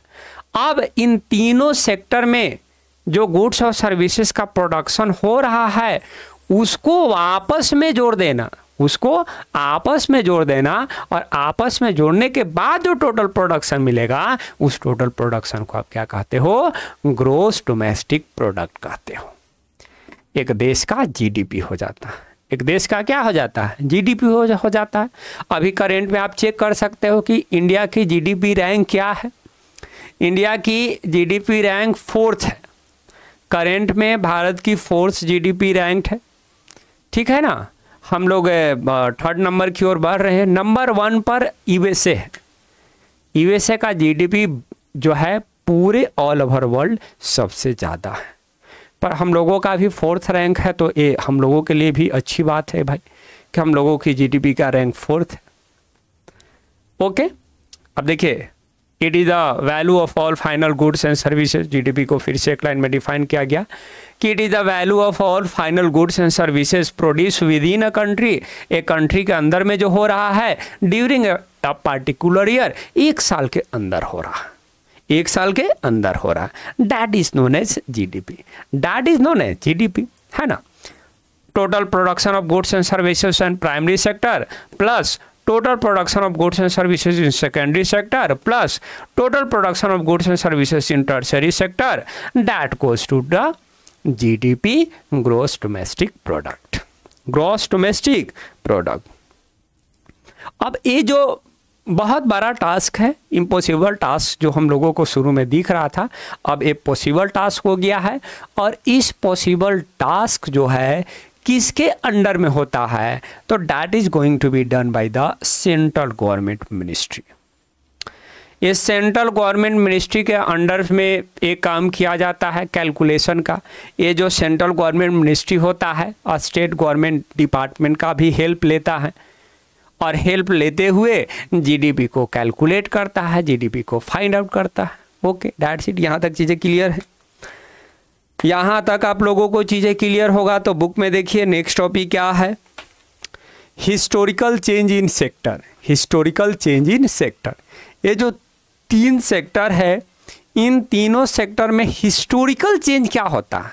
हिस्टोरिकल चेंज मतलब समझ रहे ना, ऐतिहासिक चेंज क्या होता है कि पहले किसी भी देश में किस तरह का सेक्टर का डोमिनेंस होता है, उसके बाद किस सेक्टर का डोमिनेंस होता है, उसके बाद किस सेक्टर का डोमिनेंस होता है।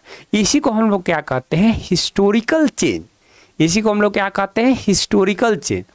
देखिए हिस्टोरिकल चेंज इन सेक्टर में यहाँ पर ये बोला गया कि it has been noted, it has been noted from the history of many developed country.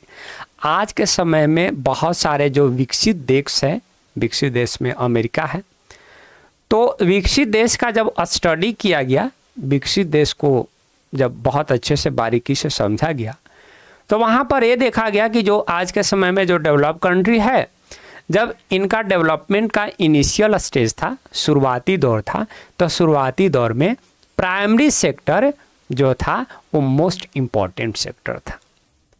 आज के समय में जो डेवलप कंट्री है, जब वो डेवलपमेंट के शुरुआती दौर में थे, तो शुरुआती दौर में प्राइमरी सेक्टर डोमिनेंस कर रहा था। प्राइमरी सेक्टर क्या कर रहा था, डोमिनेंस कर रहा था। खेती बहुत ज़्यादा हो रहा था, खेती बहुत ज़्यादा हो रहा था और खेती बहुत अच्छे से हो रहा था। ठीक है, ये तो हो गया कि शुरुआती दौर में प्राइमरी सेक्टर का डोमिनेंस था। उसके बाद क्या हुआ, as the method of farming change, फिर धीरे धीरे फार्मिंग मेथड चेंज होने लगा, खेती करने की जो विधि है उसमें बदलाव होने लगा। Agriculture sector begin to produce more food crop. अब फार्मिंग मेथड चेंज होगा तो साधारण सी बात है कि क्रॉप का प्रोडक्शन, फसलों का जो प्रोडक्शन है बहुत ज़्यादा बढ़ जाएगा, ज़रूरत से ज़्यादा बढ़ जाएगा ना। सरप्लस जिसको हम लोग कहते हैं, सरप्लस के बारे में आप लोगों ने पढ़ा होगा, सरप्लस के बारे में आप लोगों ने पढ़ा होगा कि सरप्लस क्या होता है कि खाने से ज़्यादा अगर एग्रीकल्चरल प्रोडक्शन हो रहा है तो उस फूड क्रॉप को हम लोग क्या कहते हैं, सरप्लस कहते हैं। तो पहले तो प्राइमरी सेक्टर का डोमिनेंस था, फिर फार्मिंग मेथड में चेंज हुआ तो बहुत ज़्यादा एग्रीकल्चरल क्रॉप्स का प्रोडक्शन हो रहा है, सरप्लस हो रहा है। तो सरप्लस होने के कारण अब लोग निश्चिंत हो गए कि हम लोगों को एग्रीकल्चरली ज़्यादा मतलब दिमाग लगाने की ज़रूरत नहीं है, एग्रीकल्चरली अब हम लोग वेल डेवलप हैं। फिर जो ज़्यादातर लोग हैं दूसरे एक्टिविटी में इंगेज होने लगे, दूसरे काम करने लगे, क्राफ्टिंग का काम करने लगे, ट्रेडिंग का काम करने लगे, व्यापार करने लगे, बाइंग एंड सेलिंग एक्टिविटी करने लगे, बाइंग एंड सेलिंग एक्टिविटी करने लगे, कॉमर्स एक्टिविटी करने लगे, ट्रांसपोर्टेशन में लोग इंगेज होने लगे, एडमिनिस्ट्रेशन का काम करने लगे, है ना। अब प्राइमरी सेक्टर का मतलब डोमिनेंस था, फिर फार्मिंग मेथड चेंज हुआ, एग्रीकल्चर प्रोडक्शन बढ़ा, अब जो लोग हैं दूसरे एक्टिविटी में इंगेज हो रहे। ये साधारण सी बात है। जो इस समाज में जो सबसे निचले तबके के लोग होते हैं, जिनको एक रोटी को मैनेज करना मतलब सुबह शाम की एक रोटी भी वो अच्छे से खा ले, अगर वो मैनेज नहीं कर पा रहे हैं तो सबसे पहला फोकस उनका वही होगा कि भोजन के ऊपर, भोजन का प्रबंध करना, भोजन का उपाय करना। लेकिन आप ऐसे परिवार से बिलोंग करते हो जहाँ पर भोजन की समस्या नहीं है, और अगर आपके पास भोजन की समस्या नहीं है तो आप दिन भर भोजन के तलाश में इधर उधर नहीं घूमोगे, बल्कि आप दिन भर दूसरे एक्टिविटी में एंगेज रहोगे, पढ़ाई करने जाओगे, स्किल सीखने जाओगे, ये करने जाओगे, वो करने जाओगे, रनिंग करने जा सकते हो, जॉगिंग करने जा सकते हो, जिम जा सकते हो, ठीक है ना। तो यही चीज़ें यहाँ भी हो रही है। उसके बाद आप क्या देख रहे हो कि नए मेथड ऑफ मैन्युफैक्चरिंग को इंट्रोड्यूस किया गया। मैन्युफैक्चरिंग में नए मेथड को इंट्रोड्यूस किया गया और इसका रिजल्ट ये हुआ कि इनका सेकेंडरी सेक्टर डेवलप हो गया। प्राइमरी सेक्टर पहले से डेवलप है, अब कुछ समय बाद इनका सेकेंडरी सेक्टर भी डेवलप हो गया। सेकेंडरी सेक्टर भी डेवलप हो गया। बहुत अच्छा, ये दिखा रहा है, हिस्टोरिकल चेंज को दिखा रहा है। जो विकसित देश का स्टडी किया गया तो उसमें हिस्टोरिकल चेंज को देखा गया, पहले प्राइमरी सेक्टर और उसके बाद फिर सेकेंडरी सेक्टर डेवलप किया।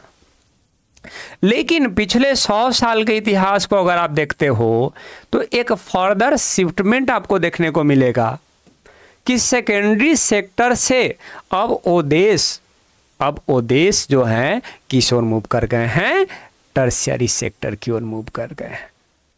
अब उन देशों में सबसे ज़्यादा जो डोमिनेंस है, सबसे ज़्यादा डोमिनेंस किसका है, टर्शियरी सेक्टर का। ये पिछले 100 सालों का इतिहास है, पिछले 100 सालों का हिस्ट्री यही स्पष्ट करता है कि टर्शियरी सेक्टर का आप देख लीजिए, अमेरिका को देख लीजिए, टर्शियरी सेक्टर बहुत ज़्यादा डेवलप है, एजुकेशन बहुत ज़्यादा डेवलप है, एजुकेशन हो गया, हेल्थ फैसिलिटी हो गया, ट्रांसपोर्टेशन हो गया, ये सब बहुत ज़्यादा डेवलप है। अब ये चीज़ें बैंकिंग सेक्टर हो गया, अब ये चीज़ें स्पष्ट करता है कि कई सारे डेवलप, यूरोप में भी कई सारे देश आप चले जाइए, वहाँ का सर्विस आप लोगों को बहुत पसंद आएगा।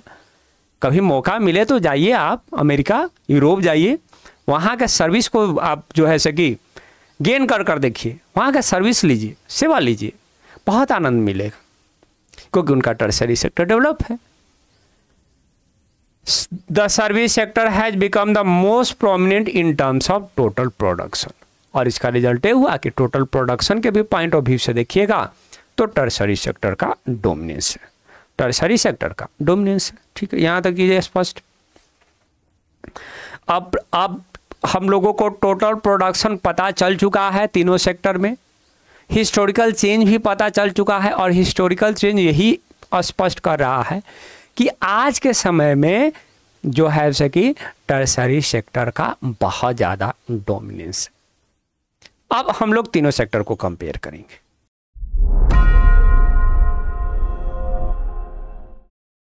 हिस्टोरिकल चेंज इस बात को स्पष्ट कर रहा है कि जीडीपी के प्रोडक्शन में टर्शियरी सेक्टर का जो प्रोडक्शन है वो इंक्रीज हुआ है, वो बढ़ा है। और आपके बुक में नेक्स्ट टॉपिक क्या है, rising importance of tertiary sector in production. Next topic है rising importance of tertiary sector in production. Tertiary sector का जो इंपॉर्टेंस है प्रोडक्शन के केस में राइज हुए हैं, और प्रॉपर ग्राफ दिया गया है इस चीज़ को समझने के लिए।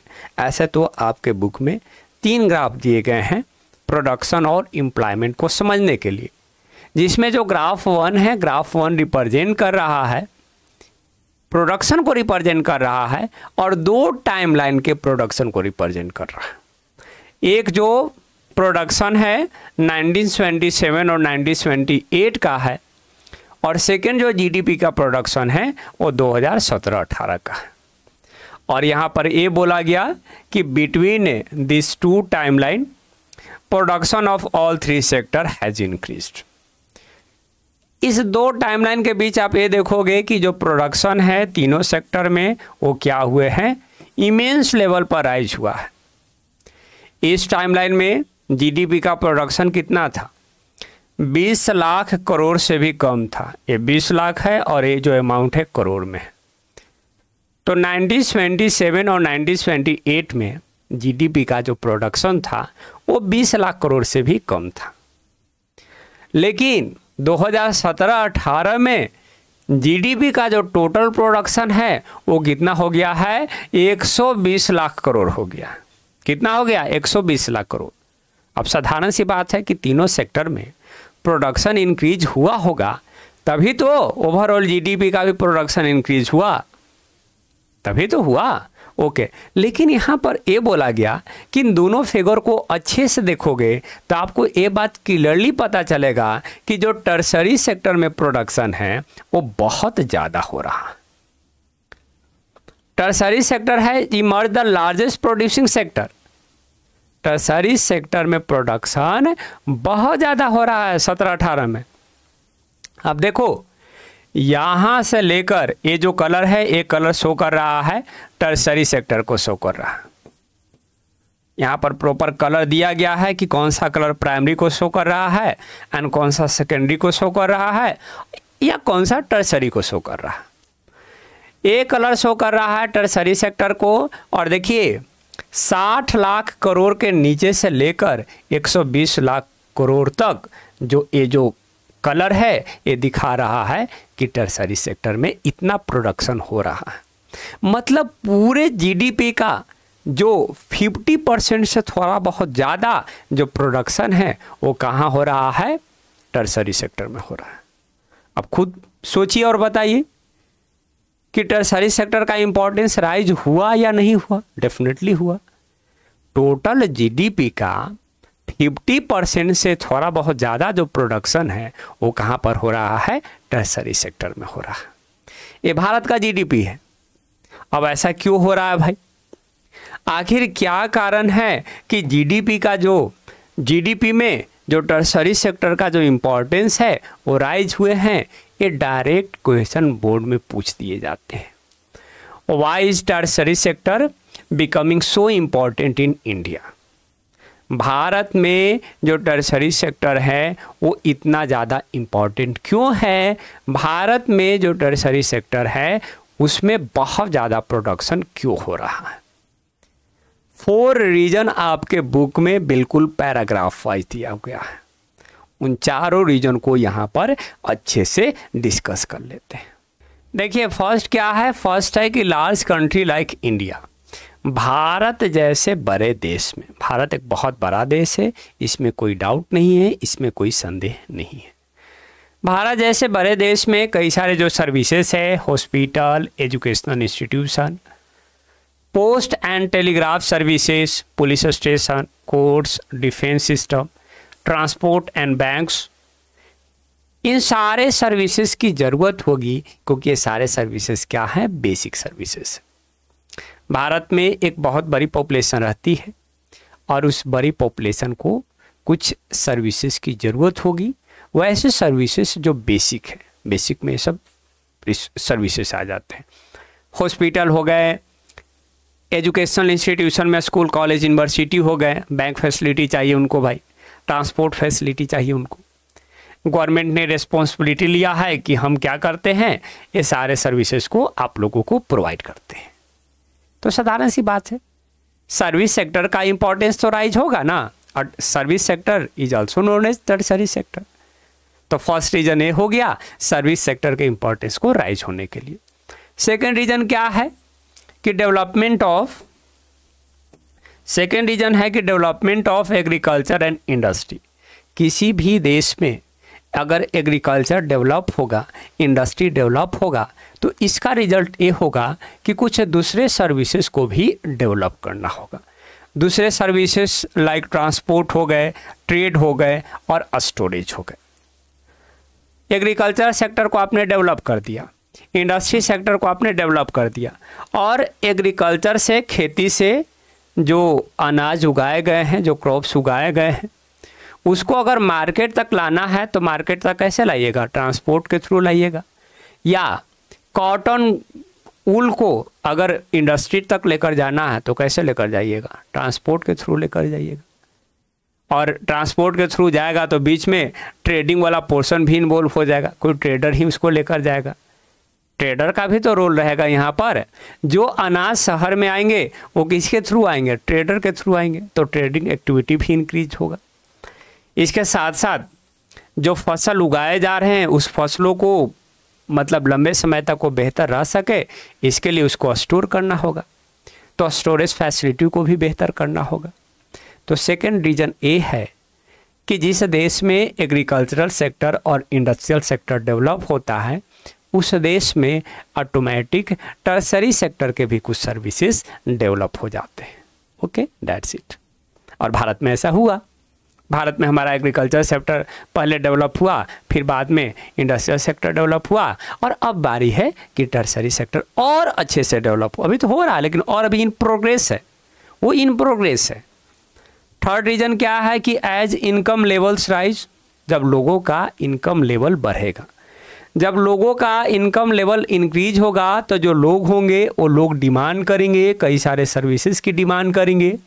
सर्विसेज लाइक टूरिज्म, क्या भाई घूमने जाना है, मनाली घूमने जाना है, मनाली घूमने जाना है तो जम्मू कश्मीर घूमने जाना है, तो विंध्याचल घूमने जाना है। तो महाराष्ट्र में जो कई सारे एलोरा टेम्पल बने हुए हैं वहाँ घूमने जाना है। तो लोगों का जब इनकम बढ़ेगा तो लोग जो हैं कई सारे सर्विसेज जैसे टूरिज्म की डिमांड करेंगे, शॉपिंग की डिमांड करेंगे, लोग शॉपिंग करने जाएंगे, पैसा रहेगा भाई चलो शॉपिंग कर लेते हैं।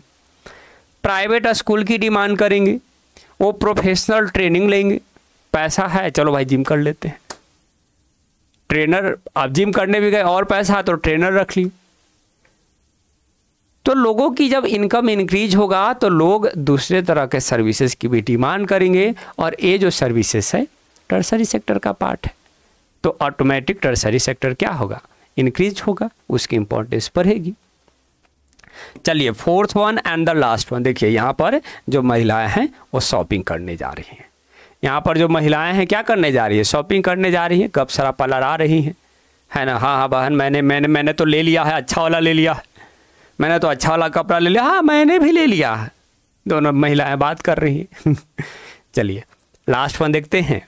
लास्ट वन क्या है कि ओवर द पास्ट डेकेड, पिछले कुछ दशकों में अगर आप देखते हो तो कई सारे नए सर्विसेज भी डेवलप हुए हैं जो किस पर बेस्ड है, इंफॉर्मेशन एंड कम्युनिकेशन टेक्नोलॉजी पर बेस्ड है। आईटी सेक्टर हमारा डेवलप हुआ है ना पिछले कुछ सालों में।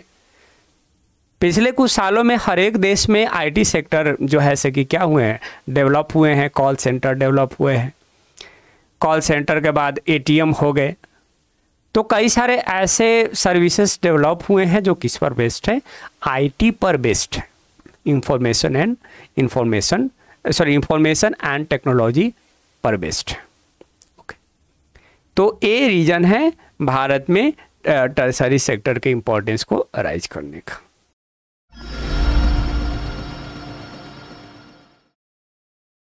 प्रोडक्शन के बेसिस पर कंपैरिजन करने के बाद अब हम लोग इन तीनों सेक्टर को एम्प्लॉयमेंट के बेसिस पर कंपेयर करने वाले हैं। इसके साथ साथ हम लोग ये भी जानने वाले हैं कि जो ज़्यादातर लोग कहाँ पर काम कर रहे हैं और उसके पीछे का कारण क्या है। इसके लिए हम लोग दो ग्राफ का यूज करेंगे, ग्राफ नंबर 2 और ग्राफ नंबर 3। और जो ग्राफ सेकंड क्या प्रेजेंट कर रहा है, तो that present the percentage of 3 sector in GDP gross domestic product. Graph second दिखा रहा है कि तीनों सेक्टर का जीडीपी में शेयर क्या है। 2 टाइम में दिखाया गया, यहाँ पर 77 और 78 में क्या शेयर था और 2017-18 में क्या शेयर था। देख लेते हैं ओवरऑल परसेंटेज निकालकर। जैसे ये 50 से थोड़ा नीचे है तो प्राइमरी सेक्टर का शेयर 48% रहा होगा, और 50 से नीचे से लेकर 70 से नीचे तक है तो यहाँ पर कितना हो जाएगा, 20% आ जाएगा। उसके बाद जो बाकी परसेंटेज बच गए 32%, वो किसका हो जाएगा, टर्शियरी का हो जाएगा। तो 77 और 78 में ए परसेंटेज था तीनों सेक्टर का जीडीपी में।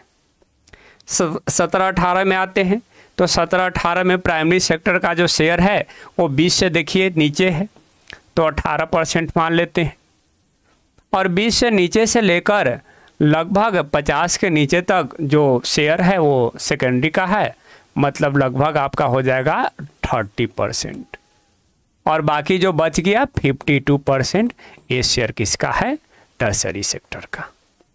वो शेयर किसका है, टर्शरी सेक्टर का है।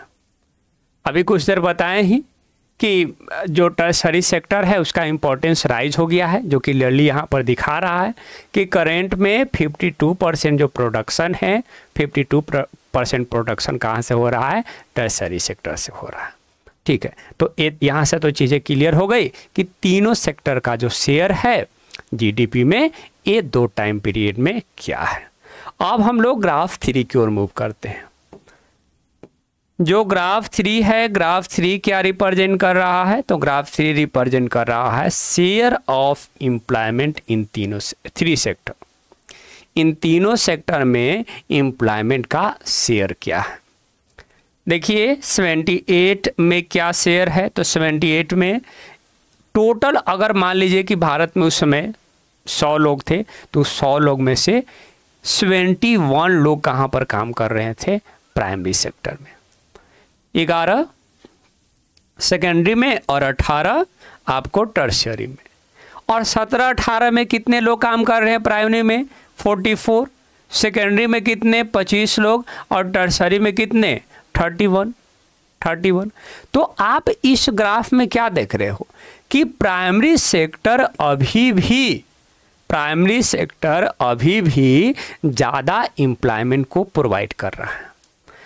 उस समय 71 था, उसमें भी ज़्यादातर लोग प्राइमरी सेक्टर में ही काम कर रहे थे। 17-18 में भी ज़्यादातर लोग 44% जो लोग हैं वो कहाँ पर काम कर रहे हैं? प्राइमरी सेक्टर में काम कर रहे हैं। तो ऐसे तो देखा जाए तो प्रोडक्शन में तो चेंजेज आ गया। प्रोडक्शन के पॉइंट ऑफ व्यू से आप देख रहे हो तो टर्शरी सेक्टर का इंपॉर्टेंस है, टर्शरी सेक्टर बहुत ज़्यादा राइज कर गया। लेकिन अगर एम्प्लॉयमेंट के बेसिस पर कंपेयर करोगे तो उस समय भी प्राइमरी सेक्टर में ज़्यादातर लोग काम कर रहे थे और आज भी ज़्यादातर लोग कहाँ पर काम कर रहे हैं? प्राइमरी सेक्टर में। अब इसके पीछे का कारण क्या है? कारण को भी समझ लेते हैं। Explain the reason for the primary sector to be the largest employer in India. आखिर क्या कारण है कि भारत में ज़्यादातर लोग प्राइमरी सेक्टर में काम कर रहे हैं? प्रोडक्शन ज़्यादा टर्शरी सेक्टर में हो रहा है, लेकिन लोग ज़्यादा कहाँ काम कर रहे हैं? प्राइमरी सेक्टर में। इसके पीछे का कारण क्या है? कारण को देख लेते हैं और समझ लेते हैं। It is because enough jobs are not created in secondary and tertiary sector. First line ये कह रहा है कि ऐसा इसलिए है क्योंकि जो इनफ जॉब है, इनफ जॉब सेकेंडरी और टर्शरी सेक्टर में क्रिएट ही नहीं हुआ है, जनरेट ही नहीं हुआ है। जितना जॉब सेकेंडरी और टर्शरी सेक्टर में जनरेट होने चाहिए थे उतना जनरेट नहीं हुए। सेकेंडरी सेक्टर में जो इंडस्ट्रियल आउटपुट है वो 9 टाइम्स इंक्रीज हुआ है। सेकेंडरी सेक्टर में इंडस्ट्रियल आउटपुट 9 गुना बढ़ा। लेकिन एम्प्लॉयमेंट की अगर बात कर लिया जाए तो एम्प्लॉयमेंट सिर्फ और सिर्फ कितना टाइम्स इंक्रीज हुआ है? 3 टाइम्स इंक्रीज हुआ है, 3 गुना बढ़ा है। ठीक वैसे ही टर्शरी सेक्टर की अगर बात कर लिया जाए तो टर्शरी सेक्टर में जो प्रोडक्शन है, प्रोडक्शन 14 टाइम्स इंक्रीज हुआ है, 14 गुना बढ़ा है। एम्प्लॉयमेंट की बात कर लिया जाए तो एम्प्लॉयमेंट सिर्फ और सिर्फ 5 गुना ही बढ़ा है। तो सेकेंडरी और टर्शरी सेक्टर में प्रोडक्शन ज़्यादा इंक्रीज हुए हैं और एम्प्लॉयमेंट उस हिसाब से इंक्रीज नहीं हुए। एक कारण है कि हमारे देश के हाफ ऑफ द जो वर्कर हैं वो कहाँ पर काम कर रहे हैं? प्राइमरी सेक्टर में काम कर रहे हैं। हमारे देश में वर्करों की जितनी भी पॉपुलेशन है उसकी आधी से ज़्यादा पॉपुलेशन कहाँ काम कर रहा है? प्राइमरी सेक्टर में। Now what does it mean? आखिर इसका मतलब क्या है भाई? तो इसका मतलब ये है कि there are more people in agriculture than necessary. Agricultural sector में ज़्यादा लोग हैं, ज़रूरत से ज़्यादा लोग एग्रीकल्चरल सेक्टर में काम कर रहे हैं। इसका मतलब ये है उतना लोगों की ज़रूरत नहीं है एग्रीकल्चर सेक्टर में, लेकिन फिर भी लगे हुए हैं। गणपति बप्पा मोरिया लगे हुए हैं। If we move out some people production will not be affected. अगर हम लोग कुछ लोगों को एग्रीकल्चर सेक्टर से बाहर कर देते हैं तो जो एग्रीकल्चरल प्रोडक्शन है, एग्रीकल्चरल प्रोडक्शन पर किसी भी तरह का प्रभाव नहीं होगा। कुछ लोगों को बाहर कर लीजिए, एग्रीकल्चरल प्रोडक्शन में कोई डिस्टर्बेंस नहीं होने वाला है। जितना प्रोडक्शन आज हो रहा है उतना ही प्रोडक्शन कल भी होगा। इन अदर वर्ड, दूसरे शब्दों में अगर कह लिया जाए तो workers in agriculture sector are underemployed. दूसरे शब्दों में कह लिया जाए तो जो वर्कर एग्रीकल्चर सेक्टर में हैं वो क्या है? अंडर एम्प्लॉयड हैं, बेरोजगार हैं। क्या हैं? बेरोजगार हैं जो वर्कर एग्रीकल्चर सेक्टर में काम कर रहे हैं। This kind of under employment is hidden. और ये जो बेरोजगारी होता है ये बेरोजगारी बिल्कुल छुपा हुआ रहता है। एग्रीकल्चर सेक्टर में ये जो अंडर एम्प्लॉयमेंट है वो हिडन रहता है, छुपा रहता है। उस व्यक्ति के कंपेयर में जिस व्यक्ति के पास क्लियरली अगर कोई जॉब नहीं है, मान लो कि शहर में कोई एक इंसान है, उस इंसान के पास कोई जॉब नहीं है, तो कोई जॉब नहीं है तो क्लियरली वो दिख रहा है कि क्या भाई अनएम्प्लॉयड, वो बेरोजगार है। वो तो क्लियरली दिख रहा है ना कि वो बेरोजगार है। लेकिन एग्रीकल्चर सेक्टर में वो क्लियरली दिखता नहीं है। एग्रीकल्चर सेक्टर में तो क्लियरली नहीं दिखता है कि वो बेरोजगार है। ये कारण है कि ये जो अनएम्प्लॉयमेंट है, इस अनएम्प्लॉयमेंट को क्या बोला जाता है? डिस्गाइज अनएम्प्लॉयमेंट बोला जाता है। डिस्गाइज का मतलब होता है हिडन। डिस्गाइज का मतलब क्या होता है? हिडन, छुपा हुआ। ये जो अनएम्प्लॉयमेंट है छुपा हुआ है। एग्जाम्पल के थ्रू और बेहतर वे से समझते हैं कि डिस्गाइज अनएम्प्लॉयमेंट क्या होता है, छुपा हुआ बेरोजगारी क्या होता है। तो एग्जाम्पल है कि एक किसान है और एक किसान का नाम क्या है? लक्ष्मी है। एक किसान है जिस किसान का नाम लक्ष्मी है और लक्ष्मी के पास 2 हेक्टेयर ऑफ लैंड है। 2 हेक्टेयर ऑफ लैंड है और इस 2 हेक्टेयर ऑफ लैंड पर वो खेती करते हैं, क्रॉप्स को ग्रो करते हैं और खेती करने के लिए किस पर निर्भर रहते हैं? बारिश पर निर्भर रहते हैं। चलिए, किसान है, किसान का नाम लक्ष्मी है, लक्ष्मी के पास 2 हेक्टेयर ऑफ लैंड है, उस पर खेती करते हैं, खेती करने के लिए बारिश पर निर्भर होते हैं। चलिए, इतनी बातें हो गई। उसके बाद बोला गया कि इनके फैमिली में कितने मेंबर हैं? 5 मेंबर हैं। इनके फैमिली में टोटल 5 मेंबर हैं और पांचों मेंबर इस प्लॉट पर पूरे साल काम करते हैं। पांचों मेंबर इस प्लॉट पर पूरे साल काम करते हैं। Each one is doing the same work but no one is fully employed. हर कोई जो है एक ही तरह के काम को कर रहा है और इसका मतलब ये है कि कोई भी इंसान पूरी तरह से एम्प्लॉयड नहीं है, पूरी तरह से रोजगार किसी को नहीं मिला है। अरे भाई, 2 हेक्टेयर ऑफ लैंड है, 2 हेक्टेयर ऑफ लैंड पर कल्टीवेशन करने के लिए 5 लोगों की जरूरत थोड़ी होती है। 2 लोग काफ़ी हैं। 2 लोग के थ्रू भी 2 हेक्टेयर ऑफ लैंड पर कल्टीवेशन किया जा सकता है। लेकिन चूंकि उनके फैमिली में कितने मेंबर हैं?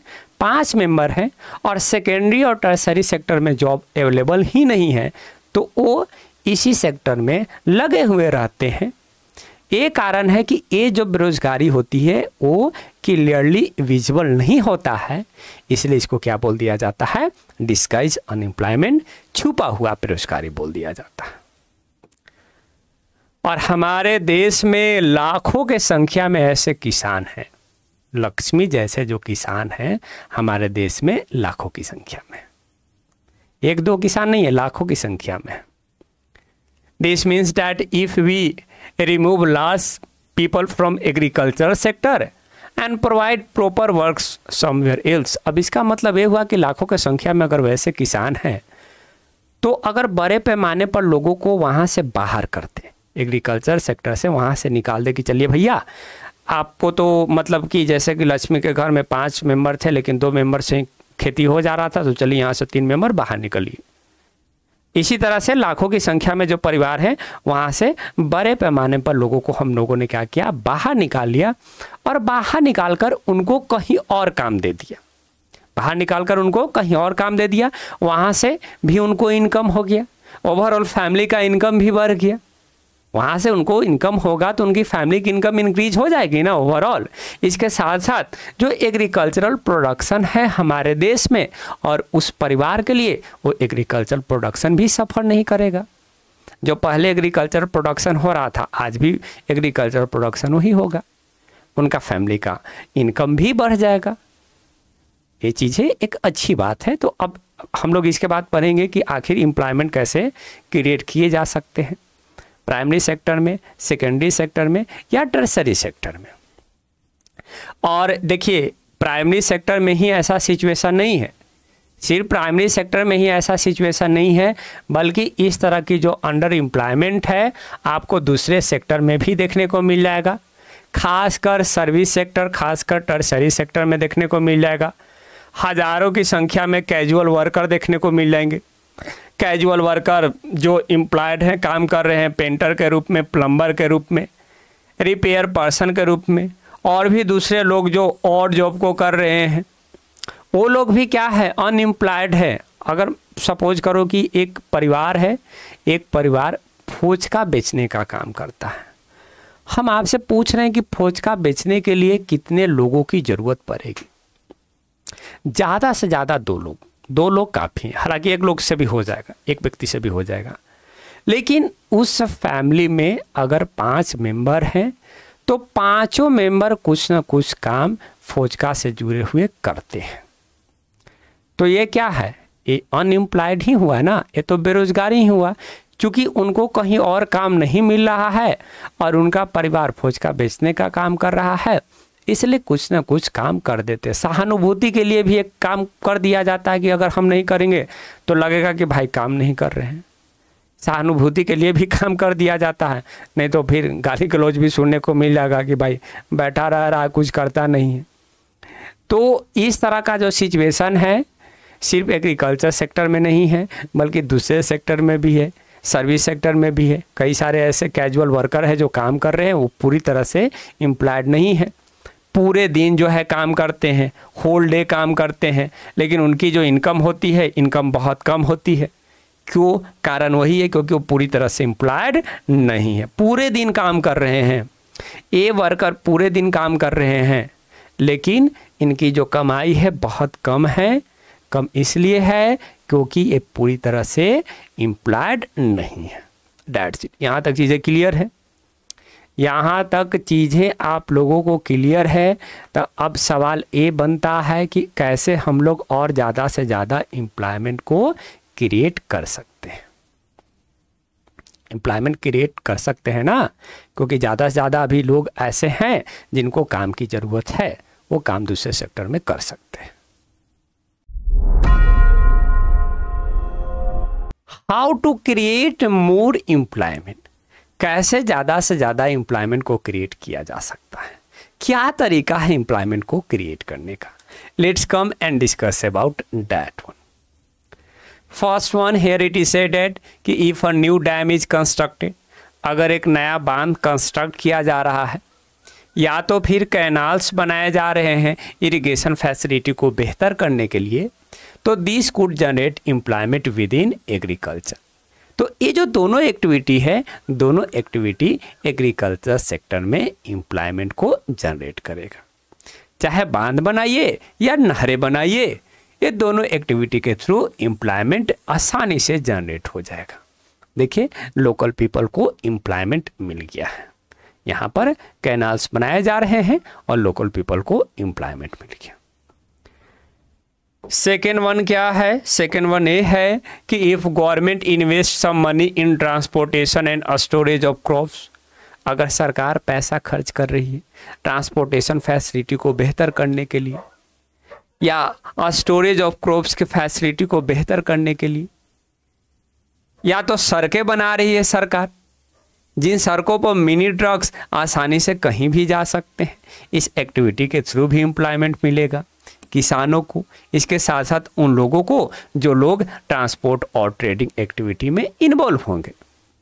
सरकार ने क्या किया? ट्रांसपोर्टेशन फैसिलिटी को बेहतर कर दिया। अब जो लोग बेरोजगार बैठे हैं वो लोग क्या करेंगे? हवाई गाड़ी परचेज कर लेंगे, टेम्पू परचेज कर लेंगे, पैसेंजर को एक जगह से दूसरे जगह कैरी करेंगे, भाई पैसा आना शुरू हो जाएगा, एम्प्लॉयमेंट उनको मिल गया। तो सेकंड मेथड ये है कि अगर सरकार चाहे और पैसा इन्वेस्ट करे इंफ्रास्ट्रक्चर को डेवलप करने में, तो उस इंफ्रास्ट्रक्चर के थ्रू लोगों को एम्प्लॉयमेंट मिल सकता है। नाउ द थर्ड वन ये है कि if local banks can provide loan to a small farmer, अगर एक जो लोकल बैंक है, लोकल बैंक छोटे किसानों को लोन प्रोवाइड कर रहा है, जो लोकल बैंक है वो छोटे किसानों को लोन प्रोवाइड कर रहा है, किस लिए? ताकि वो सीड्स परचेज कर सके, बीजों को खरीद कर सके, फर्टिलाइज़र खरीद सके, दूसरे इक्विपमेंट खरीद सके जो खेती करने के लिए ज़रूरी है, पंप सेट लगा सके, अदरवाइज वेल कुआं को कंस्ट्रक्ट कर सके ताकि इरिगेशन फैसिलिटी उनका बेहतर हो सके। अब इससे क्या होगा? अब छोटे किसानों को हेल्प मिलेगा कि वो आसानी से बीजों को खरीद लेंगे, फर्टिलाइज़र को खरीद लेंगे। अब आसानी से इन चीज़ों को खरीद ले रहे हैं तो वो एक साल में एक से ज़्यादा क्रॉप्स को ग्रो करेंगे। एक साल में पहले एक फसल ही उगा पाते थे, ग्रो कर पाते थे, लेकिन लोकल बैंक से उनको पैसा मिल गया, तब एक साल में 2-3 फसलों को ग्रो कर ले रहे हैं। अब इससे क्या होगा कि उनका इनकम क्या हो जाएगा, बढ़ जाएगा। उनका इनकम बढ़ जाएगा ना, कि चलो भाई ये किसान है, ये किसान पहले पूरे साल में एक ही फसल को उगाता था, अब लोकल बैग से पैसा मिल गया, अब एक साल में 3-4 फसलों को उगा ले रहा है। पैसा ही पैसा हो गया भाई, पैसा ही पैसा हो गया ना। चलिए, ये हो गया थर्ड मेथड। नेक्स्ट वन है कि setting up a small industry in semi rural area like rice mill. Small industry को लगाकर भी एम्प्लॉयमेंट जनरेट किया जा सकता है, जैसे राइस मिल लगा दी। राइस मिल शायद जानते होंगे, जहाँ से चावल को प्रोसेस किया जाता है, तो राइस मिल लगाया जा सकता है। दाल मिल लगाया जा सकता है। हनी कलेक्शन सेंटर लगाए जा सकते हैं। हनी फार्मिंग होती है ना, हनी फार्मिंग होती है, हनी बी को फार्म किया जाता है, तो हनी कलेक्शन सेंटर बना दिया गया, वहाँ हनी फार्मिंग हो रही है। कोल्ड स्टोरेज बना दिया गया। इसके साथ साथ फूड प्रोसेसिंग इंडस्ट्री बना दिया गया। क्या भाई, कोई एक किसान है, वो किसान टमाटर का उत्पादन करते हैं, एक किसान है जो टमाटर का उत्पादन करते हैं, बगल में ही फूड प्रोसेसिंग सेंटर बन गया, और उस फूड प्रोसेसिंग सेंटर के थ्रू वो उस टमाटर को अब प्रोसेस कर टमाटर की चटनी बना सकते हैं, सॉस बना सकते हैं। अब इससे क्या होगा कि उनके जो फैमिली मेंबर जो बेरोजगार बैठे थे, अब उस फूड प्रोसेसिंग इंडस्ट्री में इंगेज हो जाएंगे, और फैमिली की जो ओवरऑल इनकम है वो क्या हो जाएगा, इंक्रीज हो जाएगा। तो स्मॉल स्केल छोटे छोटे इंडस्ट्री लगाए जा सकते हैं रूरल एरिया में, अर्बन एरिया में भी, ताकि जो लोकल पीपल हैं, जो अनएम्प्लॉयड हैं, उनको थोड़ा बहुत इनकम जनरेट करने का सोर्स मिल जाए, ताकि उनको एक एम्प्लॉयमेंट मिल जाए। ठीक है, यहाँ तक चीज़ें क्लियर है। और भी कुछ मेथड है, इस मेथड के थ्रू हम लोग एम्प्लॉयमेंट जनरेट कर सकते हैं। Creating jobs in health and education sector, health और एजुकेशन सेंटर में जॉब को क्रिएट कर सकते हैं। हेल्थ सेंटर में कैसे जॉब क्रिएट कर सकते हैं, तो ज़्यादा से ज़्यादा डिस्पेंसरी ओपन कर सकते हैं, मेडिकल शॉप बहुत ज़्यादा ओपन कर लेंगे, तो इससे हेल्थ सेक्टर में जॉब बहुत ज़्यादा क्रिएट हो जाएगा। एजुकेशन सेक्टर में अगर जॉब को क्रिएट करना है तो ज़्यादा से ज़्यादा क्या करेंगे, रूरल एरिया में स्कूल ओपन कर लेंगे, स्कूल खोल देंगे, तो स्कूल का जो एक प्रिंसिपल होगा उनको तो जॉब मिलेगा ही, इसके साथ साथ 10-12 टीचर अगर कम से कम भी काम कर रहे हैं तो 10-12 लोगों को तो एम्प्लॉयमेंट मिल जाएगा। इसके साथ साथ टूरिज्म को भी इनकरेज करेंगे भाई, टूरिज्म को भी इनकरेज करेंगे। अगर अच्छी अच्छी जगह है, देखिए बिहार में टूरिज्म को इनकरेज करने की बेहद ज़्यादा ज़रूरी है। बिहार में कई सारे ऐसे साइट हैं जो हिस्टोरिकली काफ़ी इम्पोर्टेंट है। अगर सरकार चाहे तो प्रॉपर इंफ्रास्ट्रक्चर डेवलप करती है तो हमारे बिहार में टूरिज्म सेक्टर को बढ़ावा मिलेगा। तो ये भी तरीका है एम्प्लॉयमेंट जनरेट करने का। जो नीति आयोग है, नीति आयोग ने एक अनुमान लगाया था, वो अनुमान ये लगाया था कि एजुकेशन सेक्टर में इतनी पोटेंशियल है, एजुकेशन सेंटर में इतनी पोटेंशियल है कि वो 20 लाख जॉब को क्रिएट कर सकता है। बताइए, एजुकेशन सेक्टर में इतनी पोटेंशियल है कि 20 लाख जॉब क्रिएट किए जा सकते हैं। इसके साथ साथ टूरिज्म सेक्टर में इतना पोटेंशियल है कि यहाँ पर 35 लाख प्लस जॉब को क्रिएट किया जा सकता है, 35 लाख जॉब को क्रिएट किया जा सकता है। अमूमन हम बच्चों को बोलते भी हैं कि फॉरेन लैंग्वेज को थोड़ा सीखिए, भीड़ का हिस्सा मत बनिए कि लोग जो है से कि यूपीएससी का तैयारी कर रहे हैं, तो इंजीनियरिंग कर रहे हैं, तो डॉक्टरी कर रहे हैं, थोड़ा भीड़ से अलग करना है तो 1-2 फॉरेन लैंग्वेज को सीख लीजिए, और जो टूरिस्ट प्लेसेस है वहाँ पर जाइए, रहिए, और एक गाइडर का काम करिए। बहुत अच्छी कमाई है, लाख प्लस कमाई है। अब कहिएगा कि सर आप क्यों नहीं कर लेते? अरे भाई, सब चीज़ हम ही कर लेंगे तो फिर सब चीज़ हम ही थोड़े कर लेंगे, हम तो एक ही काम ना कर सकते हैं। तो यह मत कहिएगा कि सर आप क्यों नहीं कर लेते हैं। एक इंसान तो एक समय में एक ही काम ना कर सकता, हम कर रहे हैं अभी काम।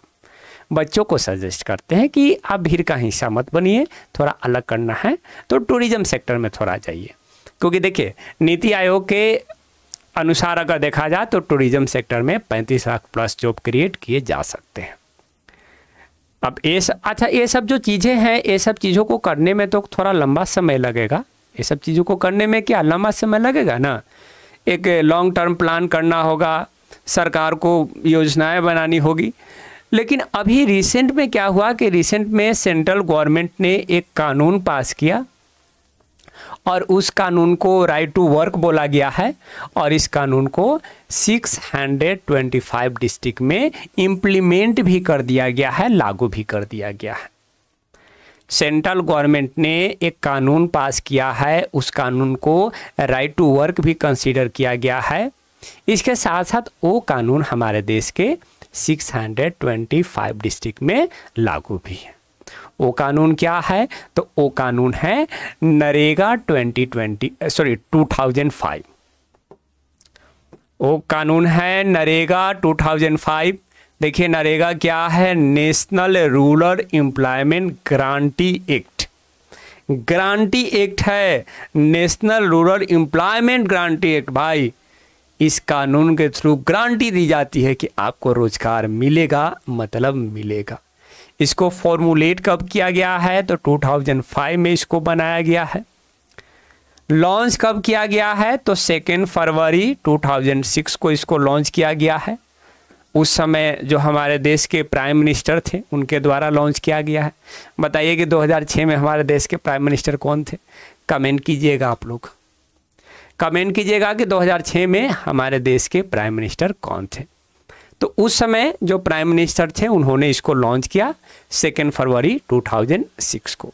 बाद में इसके नाम को बदल दिया गया और जो नरेगा था, नरेगा के पहले महात्मा गांधी लगा दिया गया, इसलिए इसको क्या बोल दिया गया? मनरेगा बोला गया। That's why it is known as MNREGA. पहले नरेगा था लेकिन फिर बाद में इसके नाम को चेंज किया गया और महात्मा गांधी पहले लगाया गया, इसलिए इसको अब क्या बोला जाता है? मनरेगा बोला जाता है। और इस मनरेगा का मेन फीचर क्या है? इस स्कीम का मेन फीचर क्या है? मेन फीचर यहाँ पर दिए गए हैं। ये जो स्कीम है, इस स्कीम के थ्रू गारंटी के साथ 100 डेज काम मिलता है। गारंटी के साथ एक कार्ड बनवाना पड़ता है, मनरेगा कार्ड बनता है। जो वर्कर होते हैं, जो मजदूर होते हैं, मजदूर का मनरेगा कार्ड बनता है। अगर कार्ड बन गया तो सरकार आपको पूरे साल में 100 डेज एम्प्लॉयमेंट देगा, मतलब देगा। 100 डेज का एम्प्लॉयमेंट की गारंटी होती है। This act is also called right to work. इसको राइट टू वर्क भी कंसीडर किया गया है भाई, कि हम लोगों को एक अधिकार मिला है काम करने का, कि हमको काम मिलेगा ही। ऐसा इसलिए राइट टू वर्क बोला गया क्योंकि अगर गवर्नमेंट फेल हो जाता है, अगर गवर्नमेंट 100 डेज काम नहीं दे पाता है तो गवर्नमेंट को अनएम्प्लॉयमेंट अलाउंसेस देना पड़ेगा। सरकार ने इस कानून के थ्रू गारंटी दिया कि अरे भाई आप मजदूर हो, आपको तो काम हम पूरे साल में 100 दिन देंगे ही। लेकिन सरकार फेल कर गया, सरकार 50 दिन ही काम दे पाया, गवर्नमेंट 50 डेज ही काम दे पाया पूरे साल में। तब सरकार को क्या करना होगा? 15 डेज का अनएम्प्लॉयमेंट अलाउंसेस देना होगा। माने 50 दिन का जो उसका वेजेज है, मजदूरी है, यूं ही मिल जाएगा बैठे बैठे, यूं ही उसको बैठे बैठे मिल जाएगा। इसीलिए इसको राइट टू वर्क भी बोला गया है। इसलिए इसको क्या बोला गया है? राइट टू वर्क बोला गया है। ठीक है, यहाँ तक चीज़ें क्लियर है। तो ये देखिए, याद रखिएगा आप लोग, how to create more employment, ये डायरेक्ट क्वेश्चन बोर्ड में पूछे जाते हैं। So that's why you should remember this point. Okay, यहाँ पर प्राइमरी, सेकेंडरी और टर्शियरी सेक्टर की कहानी कंप्लीट होता है, इन होता है, ओवर होता है। अब हम लोग सेकेंड क्लासिफिकेशन की ओर मूव करेंगे। Wait for the next part.